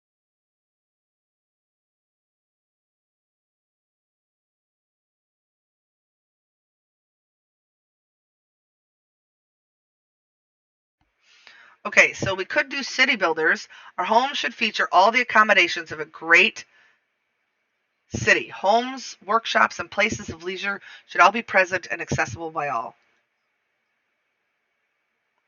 Travel despised, permanent bases desired. Oh, we're going to get rid of. Yeah, I'm planning the whole ideology at the start, Lizard. Um, just kind of playing with a little bit. You have any opinions on what we're doing? Yesterday when I played RimWorld a little bit, I played a game I already had going. Cass, when you push your desk, you're moving my everything. Just yesterday I played a game I already had running, but I thought I would pick something that specifically for the stream. I don't even know what heck all of these things are. There shouldn't even be such a thing as individualism. Holy moly. The mood is shared. Everybody is happy or miserable together. Whew. That sounds terrible. Yeah, well, shared mood sounds interesting. I've never done such a thing. This looks like a not terrible. Collectivist is good. Collectivist is very individual, like as a group. I was looking at this gestalt and I'm like, shared mood. So if one person is just having an absolute shit time, I kind of like collectivist as well. So I think this is probably good. City builders is this is something I should have done in the first place every time I've played because I don't do that a lot. I don't like go out and this looks wild to me, and astrology looks absolutely insane. If I understand correctly, basically based on the seasons will impact their moods. I don't know. That sounds terrible. Yeah, that's fair. You should get some rest. You've been up for a pretty long time today. I mean, I guess so have I, but you should definitely get some sleep. It was lovely to see you. I have decided that I will be streaming Tuesdays during the day and Wednesdays in the evening. and about 9 p.m. Eastern time on Wednesdays. So this is kind of what my schedule will look like. I tried to pick it so that I wouldn't conflict too much with what other streamers I watch stream. Emancipation. A random person joined a college once with an astrology meme in the religion. She went from, oh my goodness, right? I'm looking at that and it looks just absolutely cuckoo. I'm looking at just alt and I'm like, shared mood. A Western converter. Yep, that's fair. I don't know that I ever want to deal with this. This looks awful. But this looks fascinating. I'm not sure that's something I want to do, but it looks interesting. Progressive. Automation, efficiency, increased crafting speed, slower for manual. Oh, fascination. Fascinating. Honestly, kidnapping and converting people is just a pretty standard thing that has to happen in RimWorld in general anyway. Scrapper? I really should look at these. If I'm going to download a mod, I should probably actually look at the the things I have. See, this looks cool, except I don't know that I like having junk around. Yeah, transhumanist is so much fun. I actually turned off all mechs, like all mechanoids, like the bad mechs that can attack you. They just upset me so much. I was like, I just do not want my first game that I'm playing on stream to have me like just cussing out some mechs. I'd like people to get to decide whether or not they like me before I'm cussing out mechs live on stream, you know? It's just too much. Vegan, oh lord. Farming yield is high. Eating meat is abhorrent and strict. Ranching is disliked. Fishing is forbidden. Okay. I will run that one day, but that's a not today thing. Alright, we'll click. What? Go back. What? Yeah, sure. Done. Confirm.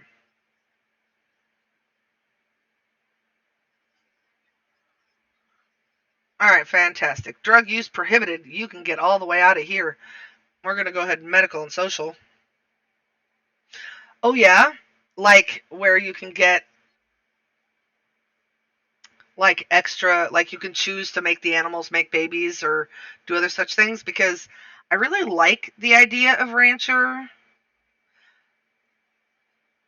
but why would a ranch not want to grow crops? Like if I need rice to make kibble to feed my animals, why would I not want to grow the rice? I just don't understand that at all. And I've done carnivore runs with rancher, and then all we do is, suffer. We have one person who's just miserable that they're growing rice all the time. But like, I just don't understand it. Slavery, we're not going to say that's honorable. We'll just say we don't care. Execution, don't care. Pants and a shirt, pants and a shirt. Cannibalism, acceptable. Medical or social only means the hard drugs is bad, okay? Which means if I get any of those races or the xenotypes that have hard drugs usage, people will be miserable. I'm just going to take that off. I think my colony they don't care. No, I don't like it when they use, I don't like, I don't know. There we go. We're going to say medical or social. I like to sell like the things like yayo and whatever. Hey, Chaos, could you get that information and DM it to me on Discord? Thank you, Lizard. I appreciate it. I love help. Corpses. Can't change that. Fungus. Don't care. Oh, yeah. Could you just DM it to me on Discord? That'd be great. You have access to being, because we share Discords and we've talked before. Corpses, okay. Execution, don't care. Diversity of thought, neutral. We don't care if you're part of our religion or not. Whatever. Marriage name, random. Physical love, free and approved. We do not care. Do whatever the heck you want. Thank you. That makes sense. I bet Burius would really enjoy it. That seems like the kind of thing he would enjoy, like trying at least once. Let's see. Diversity of thought, we don't care. Insect meat, we don't care. Scarification can be horrible. Research. We're going to make research a little slow. Since we're playing on such an easy difficulty, we'll slow down some things. Let's see. Eating a nutrient paste. Alright, we don't like it. Skull spike. No. Scarification. Dumb labor. We like doing dumb labor. For those of you that don't know anything about RimWorld, dumb labor is like things like cleaning and hauling and that sort of thing. It'll just make your colonist happy to do them. It means you wind up with a cleaner base in general, which frankly I like, but I don't want it to be like exalted or anything because these people do weird stuff. So we just kind of like it. Let's see. Death is don't care. If you live on a RimWorld, I think it's weird that you're traumatized by death. Like, it seems bizarre to me.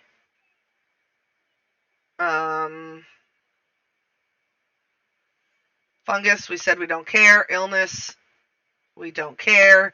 Insect jelly is neutral.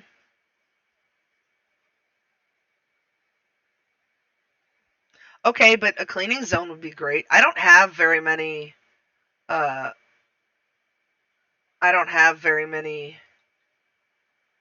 What happens if I say recreation fishing? Where did that go? Recreation fishing. Colonists gain recreation when fishing. See, I want that. I want them to. I don't understand. See, quality of life is how I like to play RimWorld in general. I kind of treat. I've played Sims a lot. Like, a lot. Like Sims 1, I owned all of them. I owned all of Sims 2, and I own most of Sims 4. And I play RimWorld like, drowning the sim in the swimming pool isn't weird, is how I play RimWorld. If that makes any sense. So, like, sweets are impartial. Oh no, we're not going to make them crave desserts. I'm not allowed to say mod unless he specifically asks. Oh no, please feel free. There's some that well, right. I mean, and vanilla is really important. You should at least do 600 hours of vanilla just to get a vague grasp on the game. But that's a good question. How many hours into it am I? Where does this tell me? Library? RimWorld. I have almost 3,000 hours of RimWorld right now. So at this point, I'm like, how can I make this game do exactly what I want? Unless, how do I play it as they intended? We don't care about tainted. We don't care about it being tattered. What is violence? Okay, what happens if violence is honorable? It seems weird. We don't want that, but now I just want to know what it means. Oh, we attacked a person? No, thank you. Violence is disapproved. We should avoid harming innocents if possible. Attacking a harmless person is immoral. See, I like it. I think we're going to go ahead and say violence is disapproved. I don't think attacking. Speaking of, I need to add the precept of charitable donations or whatever. Yeah, it's just really neat because now this is how I've always kind of played a little bit. And now there's mods and, with this ideology system, I can make the game like the way I play. And I think that's kind of neat. Charity. Charity is, ooh, we're going to say worthwhile. Where did that go? Worthwhile. See, I just um when I get a wild guy on the map, what I do is I have a colonist go out and I build a little 3x3 square of like rice and I have them plant it and then walk away. I should show you what some of my colonies are. There's a mod that I have that changes the roofs, and you can have a clear roof, which means if you're playing in a cold area, you basically have a greenhouse with a wall and then the roof removed, or not the roof removed, but with a clear roof, so you can change the temperature. Um, you can also, if you are trying to grow like trees or whatever, nice. I don't have Dub's skylights. I have a different one, but I mean it's still neat. You can also make like steel roofs so that like they can't drop pod into your base, if that makes any sense. Is am I frozen? I don't know. I can't tell. Um yeah, there's lots. Okay, so there's a really neat thing that you could do. Yeah, I think that might be it. That sounds right. Um there's a thing that you can do if you have like a room, right? It's like this big. You can punch holes, like I think, I don't know how many, but you can punch holes and there's a certain number of holes that you can punch in the roof that still counts it as inside, if that makes sense. It still counts as inside. So you then put your one square of crops directly underneath the hole in the roof, and then they get enough sunlight to grow, and you can put heaters and stuff in there to keep the room warm. It's how I've played a lot. It's how I do that. It's how I used to do that vanilla. Now I don't feel the need to deal with that so much, so I just don't. If that makes any sense. I really wish. Anyway, I don't know what Rimpy is, but sure. Let's see. I love looking at what other people do with mods because, like, yeah, organ use is acceptable. Nice. Let's see. Step one: when you're playing RimWorld, edit. No, we don't need random clothing pieces. This is silly. They don't. No. Done. There we go. Now we don't have. I just always wish you could have like another one that doesn't involve um like none of the things I like have. Oh, that's cool. I didn't even know that that was a thing. I'll have to look into that. I've always wondered if there was a way to do that. Yeah. Firekeeper requires fire worship. I just wish that the ones that I liked had um extra roles because I kind of like all of that. Funerals, no thank you. Remove. I don't like funerals. Let's add a ritual. We're gonna add a Christmas tree party. We're gonna add a dance. No, we don't. I don't like. We're not gonna do dance party this time. We're gonna do a sky lantern festival. Nope. We're gonna add just a social festival. There we go. I've always wondered if there's a way to do that.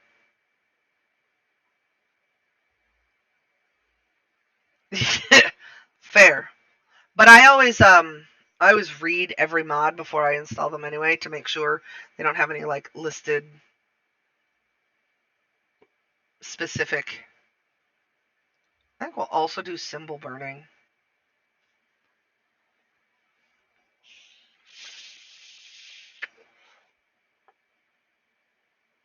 All right, let's see. Ritual seat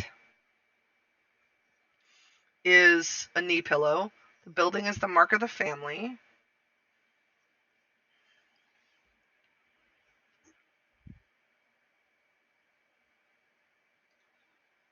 A sacrificial flag? What is that?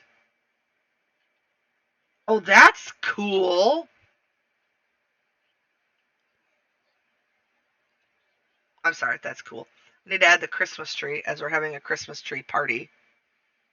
And we need to have the sacrificial flag for the symbol burning. Yep. Focus objects, effigy, pyre, and sacrificial flag. So we'll have the sacrificial flag and the Christmas tree. We don't need grand or large sculptures, just a small is fine. Venerated animals. Please do not. We do not love any animals enough not to eat them. We love all animals equally. They are all delicious and tasty.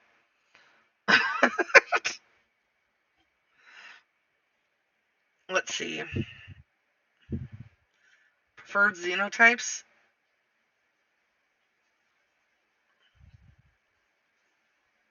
What does even preferred xenotypes mean? Does that mean they prefer to be that xenotype? I feel like that's probably the case. This is my least favorite part, and I may save to never have to do this again. I wish there was a way to just copy what I previously had. Alright. But I hate this one, so no. That can stay. That can stay. No.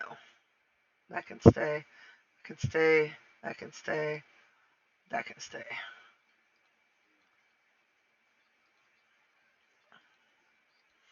I just don't like it that my colonists are already like, my hair doesn't match my religion, and that makes me angry. And I'm like, bruh, why?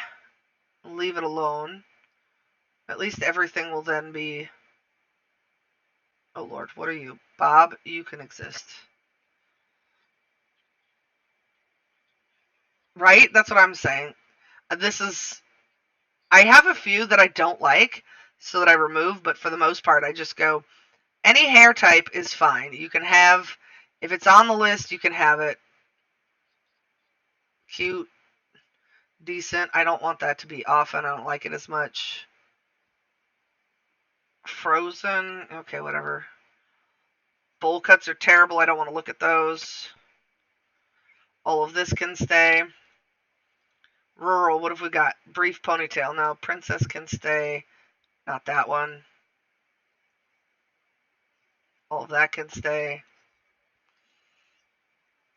I don't understand why there's so many that they don't like, though. Like, why do we start by not liking any of the freaking hair? I just don't understand that. I don't want that to be often. Also, don't want Henry to be often. I'm Henry the Eighth, I am. Henry the Eighth, I am, I am. I got married to the widow next door. She got married 7 times before, and everyone was a nennery.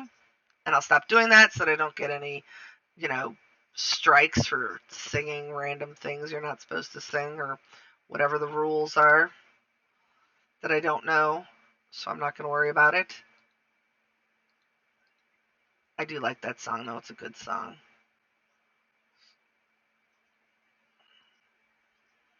Let's see. Goatees, classy, Van Dyke. All right. Rural. Do I hate any of these? I do not overly like mutton chops or the old Dutch or the side whiskers. Wizard can stay. Mustache. Sure, you can have a mustache. I mustache you a question. And I don't give a crap about any of that. Fantastic. Tattoos. Uh, Face tattoos? I don't want you having face tattoos. But I will allow maybe this you can have the headshot, the love, and the stars. That's fine. Right? And I'm just like, no face tattoos. I don't like looking at the face tattoos in this game. They're weird. Okay. I don't want any of that. Also, the tattoos in this game kind of suck, let's be real. I don't understand why they're just like smudges. Get a real artist to draw some tattoos for the game. This is just silly. Done. Alright, next. And here we are.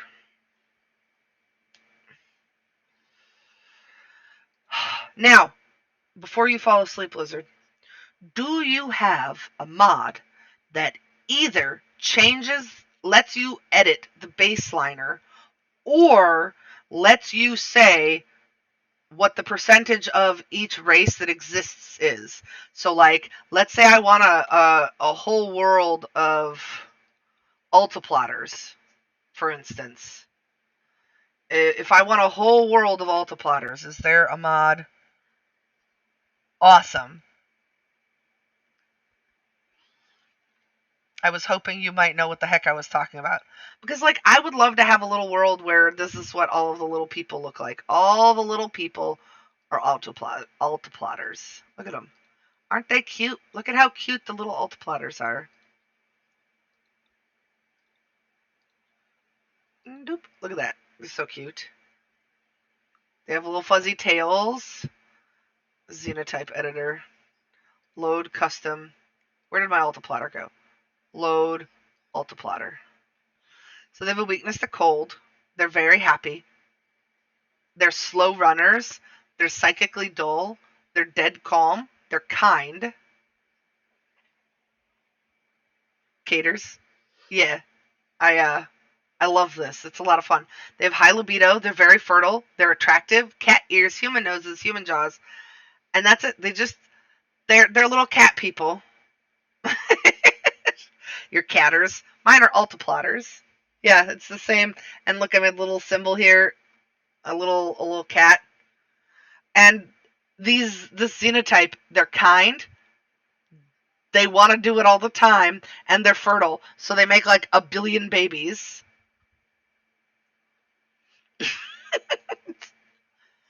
And, they're very happy, but they're slow and weak to the cold. And I picked ink black hair, blue hair, teal hair, and green hair. I did not pick any of the, like, pink is my favorite, like the pink and purple. These are, like, my favorite. Oh, thank you. I appreciate it. But, like, I was like, they don't need to have any hair color. They can just be these. These will make decent looking babies. I left skin color or whatever out because I think specifying that's weird unless you're making something specific. And for anybody who has never actually played with this, um, basically what this is it lets you kind of decide what your little xenotype is. Let's see, it says right here, xenotype. Um, and you can adjust what your, yeah, see, blue, teal, green, and ink black. You can adjust what your race is. The other day, when I built my thing, I actually decided to make it so that everyone in the whole world was kind. And not gonna lie, I kind of like it because I hate it when the mental breaks happen and everybody has just lost their shit. But anyway, that's kind of, see, added by Gene, kind instinct because they're altiplotters. Neat, huh?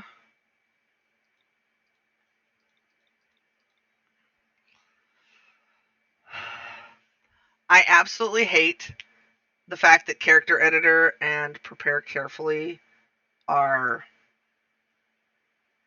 um, bizarre because I wish they would work together. Like, prepare carefully gives you a lot more information and is nicer to look at, but like, it's not as easy to edit everything.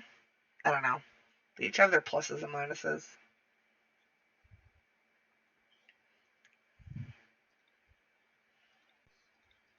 Okay, we're gonna do character editor. Oh, maybe we'll do prepare carefully. Load a preset. Do we have one of those? Oh, hey, look at that. Sure.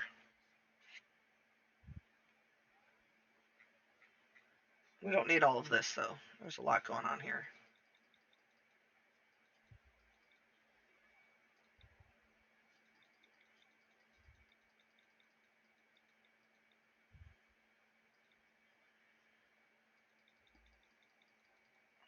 Yes, I would love to learn things about character editor.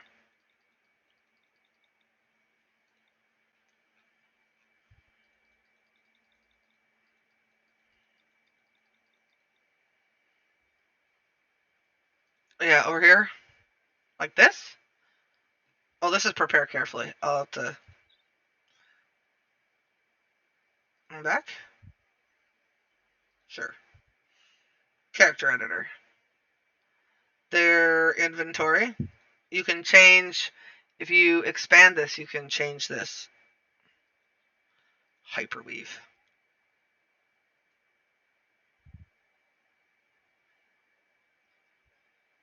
There's got to be.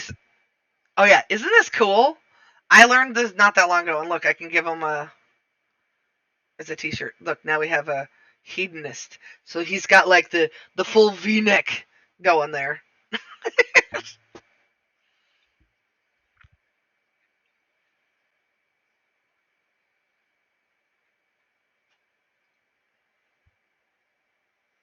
Yeah, I had someone have to show me how to do it too because I was like question mark.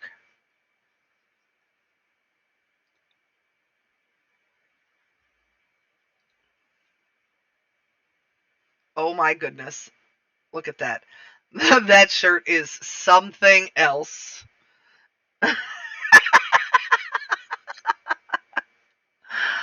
I love it. Okay, but we're not going to keep these. We're going to load a preset because I like this preset. I don't have to worry about anything. I'm just going to delete all of this. I don't need to start with all of this fancy stuff. They can each have one. You can have a leg. What do you actually do? Yeah, you can have a leg.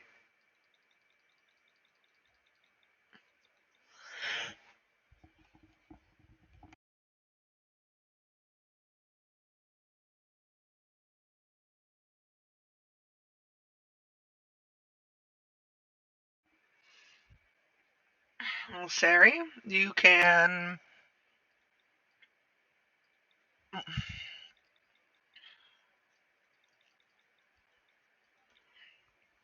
Uh, hey, Cass, I think I need a Sudafed because I'm feeling the postnasal drip. PCs be like that. Hello, Lobo Eternal. Welcome in.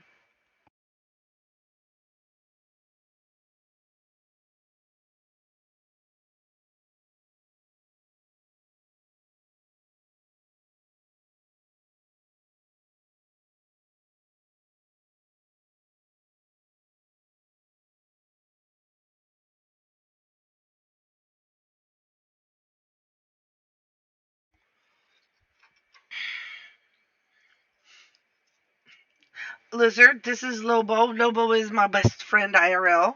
Lobo, this is Lizard. Lizard is someone I talk to a fair amount here on Twitch and is a wonderful human being.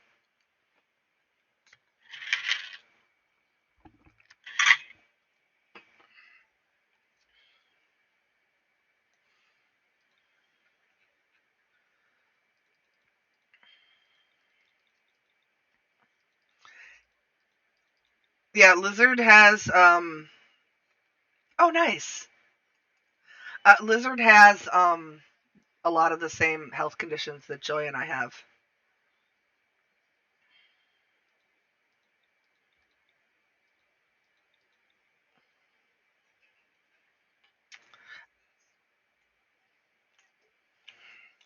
And Chaos is the smaller of my two local partners there. Lobo. Hello, name redacted, buddy. Um, let's see.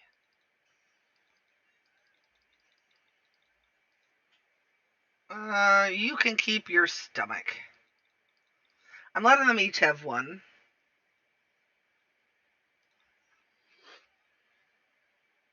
Well, if you knew anything about Twitch, I would be putting you to work and making you one of my moderators. Instead, I'm going to be putting you to work to helping me figure out Discord. Lucky you. Oh, now you follow me. Thanks. Thank you for following, sir.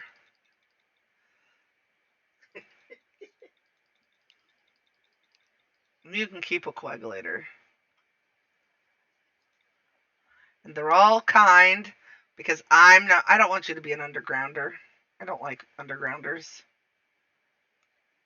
I don't have to mod, follow. Yeah, that's pretty much exactly what happened.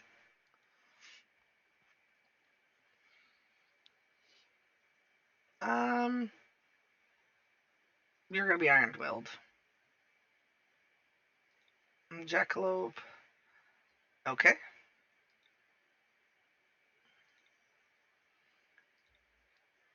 I have no idea what these pawns' relationships are like or anything. Do I even have anybody that can cook? Is the question. Cooking 5, cooking 1, cooking 0. I don't ever remember what that symbol means. Okay, well, someone can kind of sort of cook.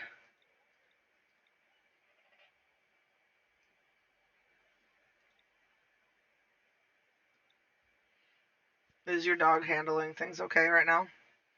I know that she's getting old.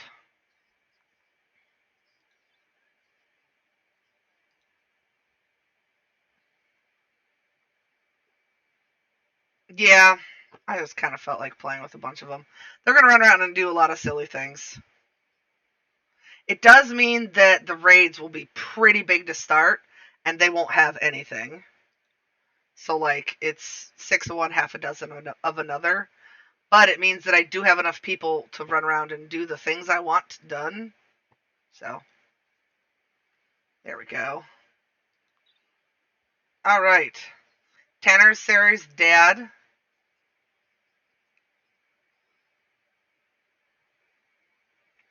Yeah, that's fun too. All right.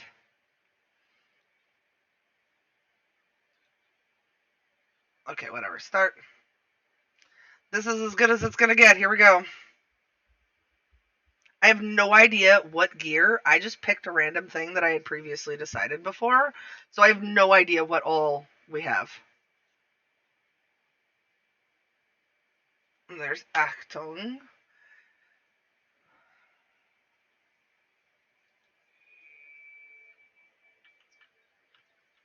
What have I done? All right. This is kind of neat. Y'all stop running around like crazy. I think maybe we're going to build over here. Because there seems to be like a lot of little half-made buildings, and this little crevice seems kind of nice. This mountain is thicker, but I'm not certain that's the worst idea here. And we're going to get all this started, and it will be almost time for me to be done for today. Well, that's a mess. I have no idea what I was doing at the beginning of last run, but my colonists are going to be absolutely wrecked by the first raid. Fantastic. We love it when we start a run with way too much wealth. Yeah. I may have to go in there and like just click the delete button a few times because this isn't going to end well for. Look at this. What was I doing? I think I was testing something,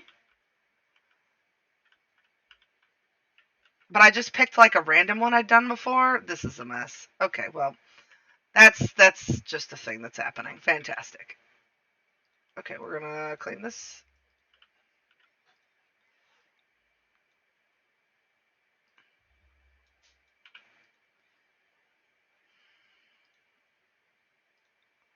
Sure, I guess we're building in steel. Zone. Stockpile zone. Just put it in there. Oh, okay. All right, fantastic. Delete. There we go. Storage. Nothing rotten. No corpses, no chunks. Just everything. Added bedrolls, but thought the number was Yep. I don't look at this. Oh my god. How many? Oh no. This is. How do I check my wealth? I always forget how to do that. Not that. Nope. Well, whatever. Okay, there it is. All right, well, we've started with 159,142 wealth. Hooray!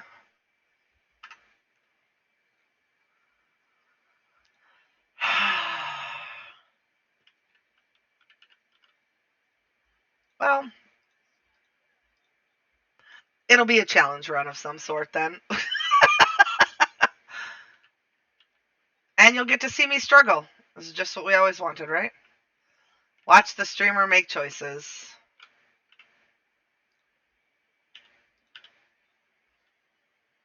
Yeah, I'm probably just going to leave all of it outside for a while.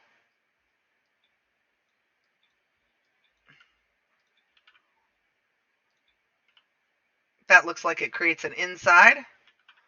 We'll do that. Yeah, that's true. They might. All right. Oh, look, we've already got enough for the Nexus.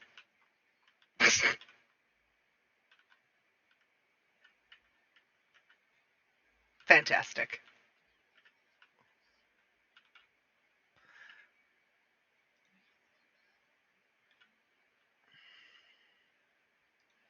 Miscellaneous hitching post. We'll just book.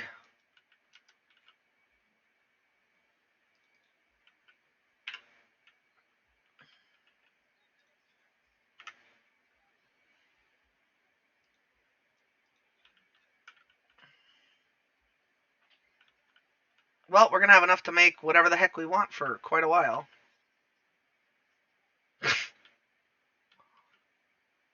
Oh my god. Yeah, no, I couldn't select. Oh my lord. We're not going to look at that right now.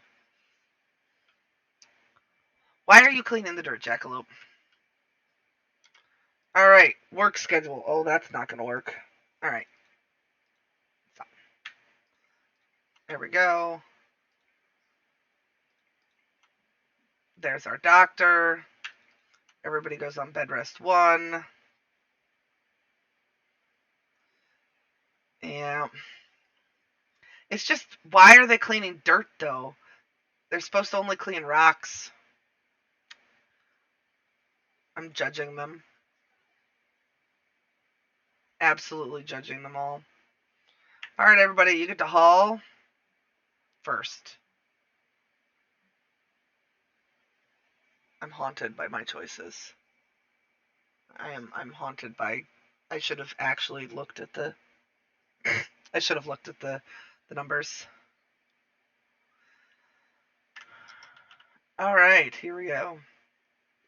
Furniture. Oh, there's enough. Fantastic. Oh, Christ almighty. Do you see this? That's not even all of it. Yeah. I think maybe that's going to have to be what I do. Because what the heck? Okay.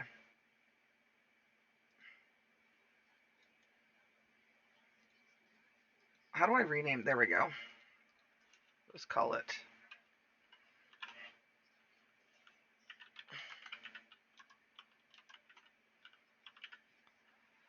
All right, great. Fantastic. Save. Save.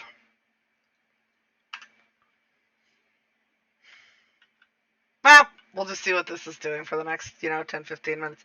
Okay, we have some advanced batteries. We have, let's just find out. Let's go ahead and click select similar and just see what we've done. My God, look at that. Look at that.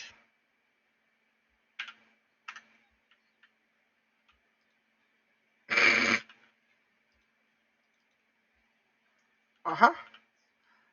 It's just a few steel. Like one or two. Yeah, we're gonna get wrecked when the first raid comes in. At least there's a fair amount of food. Oh, hey, at least I included some weapons. Let's see. We'll unlock this. Here, you can have this stuff.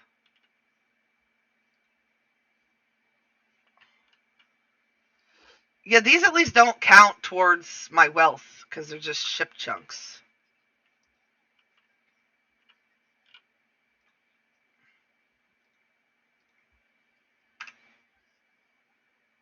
Yeah.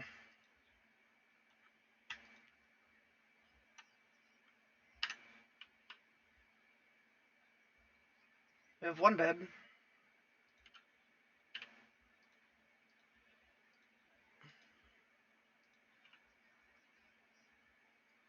You can sleep right there next to the sarcophagus. That sounds healthy and safe. I figure also right now I'm like building with steel. You lose stuff if you build it and then break it down. So I figure it's a decent way. Why are there guinea pigs? Oh God, this is how it ends. Yeah, maybe.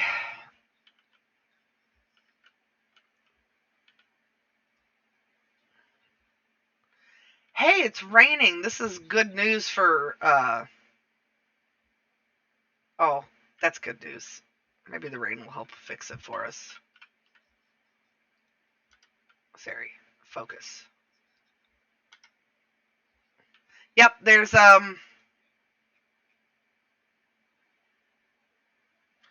dogs, which I never play with. I don't know why I have any. Okay, fantastic. Auto slaughter.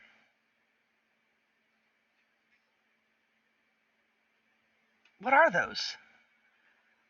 Why doesn't it say they exist? Are those cows? Who are you? You're a husky. Why aren't you on my animals list? Or on my auto slaughter list?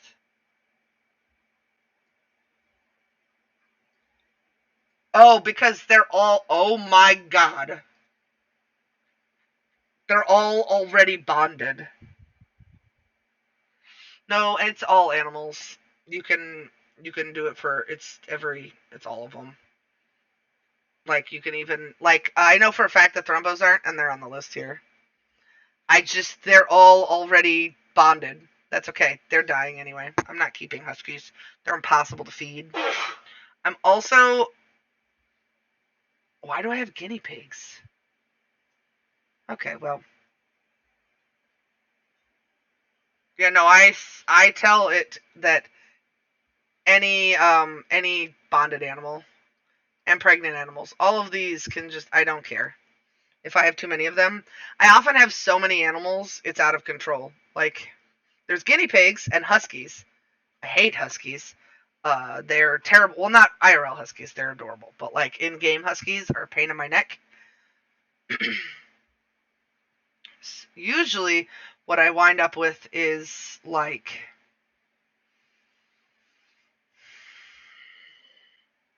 my current game that I'm playing privately has what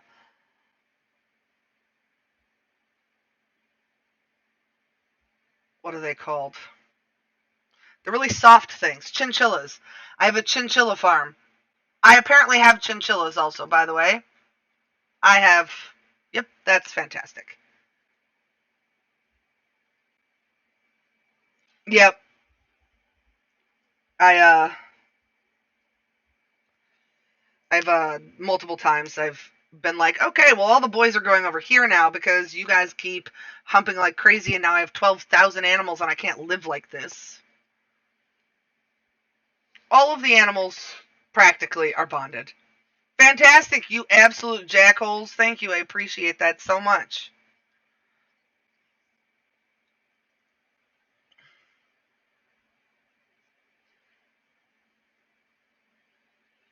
Sorry, but we don't have a place for all this yet.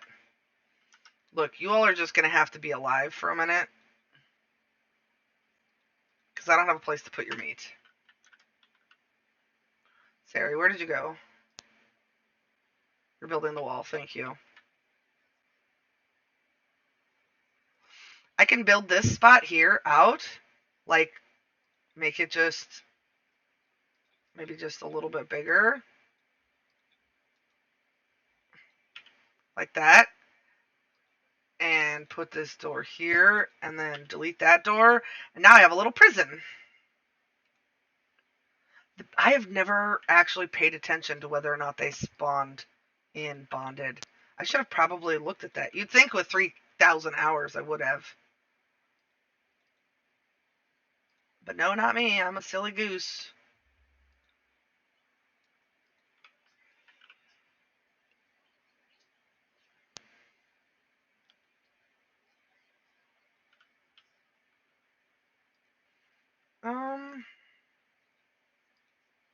Let's see. Claim these. And then claim this. Reinstall that there. Deconstruct this. Grab one of these. Put it in the doorway.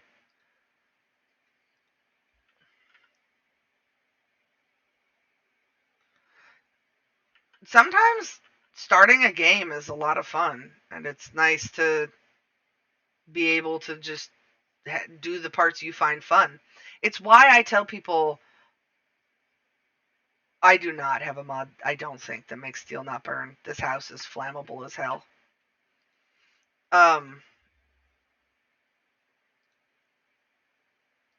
But, oh god, who's pregnant already?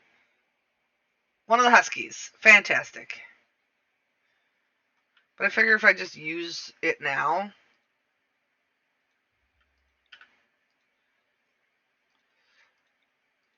I'll have... if I use it now, it will, over time, then reduce the amount of money or wealth that I have, because, you know, I'll build something and then break it down and then build it and then break it down.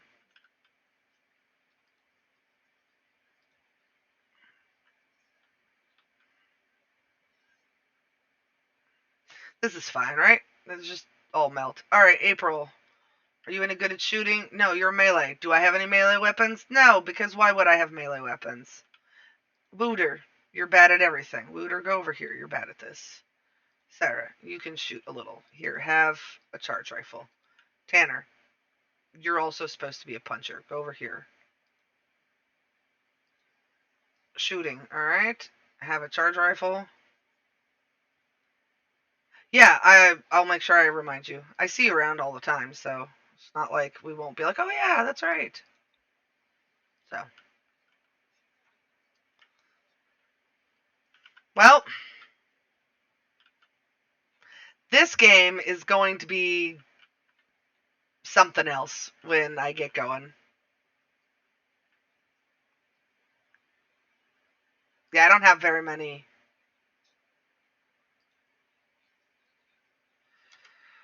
Work. Let's look at this really quick. Who is supposed to be Jackalope? That's your job.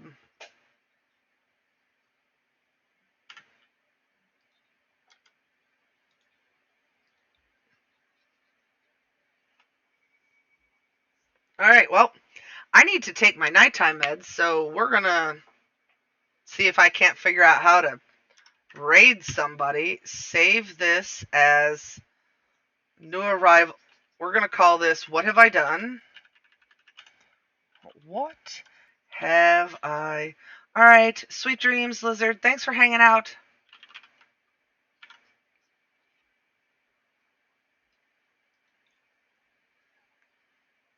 And then we click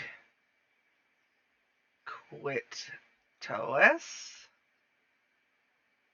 And then we open this and we switch to Benefits. Alright, sure. BENN YFITS. All right, then we'll do that. So now I click this. Got to remember, there we go. Look, it says that's all, folks. All right, so I click this button, and I do this thing, and it starts something for you all. Oh my goodness. That raid's quick. Some people have a much longer raid. I'll have to figure that out later. Good night.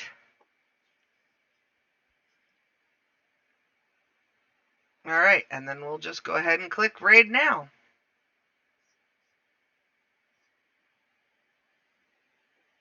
Oh, it said they were offline. They must not be on anymore. That's fine. We'll do one more. Let's see. Is there anybody on actually streaming RimWorld that I follow? Not that I'm also following. Yeah, that's fair. Sildeburb is on. And so is Rainbees. I think I'm going to raid Rainbees.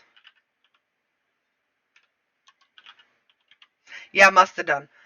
Suggest it another time. I'm sure we can. I'm sure that'll be a thing that can happen. Raid Rainbees. There we go. We'll do that. This channel is intended for mature audiences. Yes, I know, because they're also streaming RimWorld. But that's the category we were in, so that's okay. All right. After these messages, thank you all for stopping by. Make sure to say hi in Rainbee's channel.